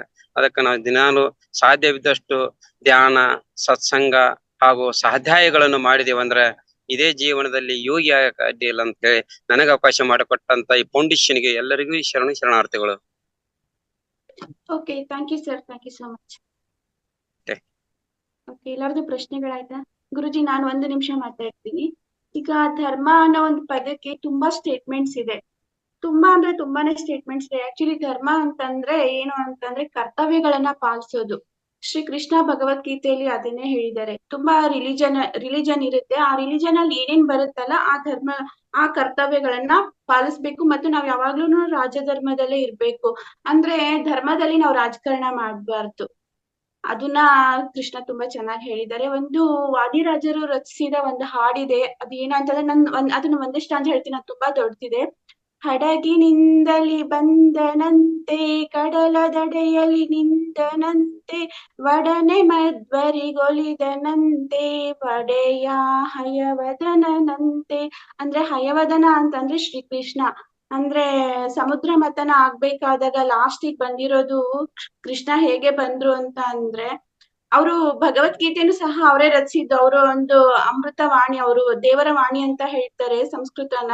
ಅದನ್ನ ಭಗವಂತ ಶ್ರೀ ಕೃಷ್ಣನೇ ಹೇಳಿದ್ದಾರೆ ಭಗವದ್ಗೀತೆಯಲ್ಲಿ. ಧರ್ಮ ಅಂತಂದ್ರೆ ಬೇರೆ ಏನು ಇಲ್ಲ, ನಿಮ್ಮ ಕರ್ತವ್ಯಗಳನ್ನ ನೀವು ಶ್ರದ್ಧೆಯಿಂದ ಮಾಡ್ರಿ ಅಂತ ಹೇಳಿದ್ದಾರೆ. ಮತ್ತೆ ಈಗ ಆಧ್ಯಾತ್ಮದಲ್ಲಿ ಧರ್ಮ ಅಂತಂದ್ರೆ ನಾನು ಯಾರು ಅಂತ ನಾವು ತಿಳ್ಕೊಳ್ಳೋದನ್ನೇ ನಾವು ಧರ್ಮ ಅಂತ ನಾನು ಅನ್ಕೊಂಡಿದೀನಿ. Guruji, thank you. Sanjay Damke sir, ತುಂಬಾ ಚೆನ್ನಾಗಿ ಇವತ್ತು ತುಳಸಿ ದಳದ ಬಗ್ಗೆ ಹೇಳಿದಿರಾ. Thank you sir. Thank you so much. Thanks ರೀ ಮ್ಯಾಮ್, ಅವಕಾಶ ಕೊಟ್ಟಿದ್ದಕ್ಕೆ ನಿಮಗೆಲ್ಲರಿಗೂ ಧನ್ಯವಾದಗಳು. ಥ್ಯಾಂಕ್ಸ್ ರೀ sir. Ranganath sir, thanks. Thank you sir. ಹೃದಯಪೂರ್ವಕ ಧನ್ಯವಾದ ತಮಗೂ. ಯಾಕಂದ್ರೆ ಅದ್ಭುತವಾದ ಈ ತುಳಸಿ ದಳ ಅನ್ನೋದೇ ನಮ್ಮ ಪಿರಮಿಡ್ ಸಂಸ್ಥಾ ಅಂದ್ರೆ PSSM ಅಲ್ಲಿ ಒಂದು ಬೈಬಿಲ್ಗೂ ಸಮಾಂತರ. ಯಾಕಂದ್ರೆ ಬೈಬಿಲ್ ಹೇಗೋ ಕ್ರಿಶ್ಚಿಯನ್ ಧರ್ಮಕ್ಕೆ ಬೈಬಿಲ್ ಹೇಗೋ ನಮ್ಮ PSSM ಅದರಲ್ಲಿ ಈ ತುಳಸಿ ದಳ ನಾವು ಒಂದು ಬೈಬಿಲ್ ತರ ಟ್ರೀಟ್ ಮಾಡ್ತೀವಿ. ಸೊ ಅದಕ್ಕೋಸ್ಕರ ಸ್ನೇಹಿತರೆ, ಪ್ರತಿಯೊಬ್ಬರು ಇದು PSSM ಬೈಬಿಲ್ ಅಂತ ಹೇಳ್ಬೋದು, ಖಂಡಿತವಾಗಿ ಅದರಲ್ಲಿ ಏನು ಸಂಶಯ ಇಲ್ಲ, ಸಂದೇಹ ಇಲ್ಲ. ಪ್ರತಿಯೊಬ್ಬರು ಓದಿ ಮತ್ತೆ ಅದು ಇನ್ನೂ ಹೆಚ್ಚು ಜನಗೆ ಅದು ತಲುಪಿಸಿ ಪ್ರತಿಯೊಬ್ಬರು ಪರಿಚಯ ಮಾಡಿ ಅಂತ ನಿಮ್ಮೆಲ್ಲರಿಗೂ ವಿನಂತಿ ಮಾಡ್ತಾ ಇದ್ವಿ. ಇವತ್ತು ಸರ್ ಅದು ಇಂಟ್ರೊಡ್ಯೂಸ್ ಮಾಡಿದಕ್ಕೂ ನಮಗೆಲ್ಲ ಪರಿಚಯ ಮಾಡಿ ಸೊ ಅದ್ರ ಬಗ್ಗೆ ಹೇಳಿದಕ್ಕೂ ಮತ್ತೊಂದು ಸರಿ ನಮಸ್ಕಾರಗಳು. Thank you sir. Thank you sir. ನಮಸ್ತೆ ಸರ್ ಎಲ್ಲರಿಗೂ.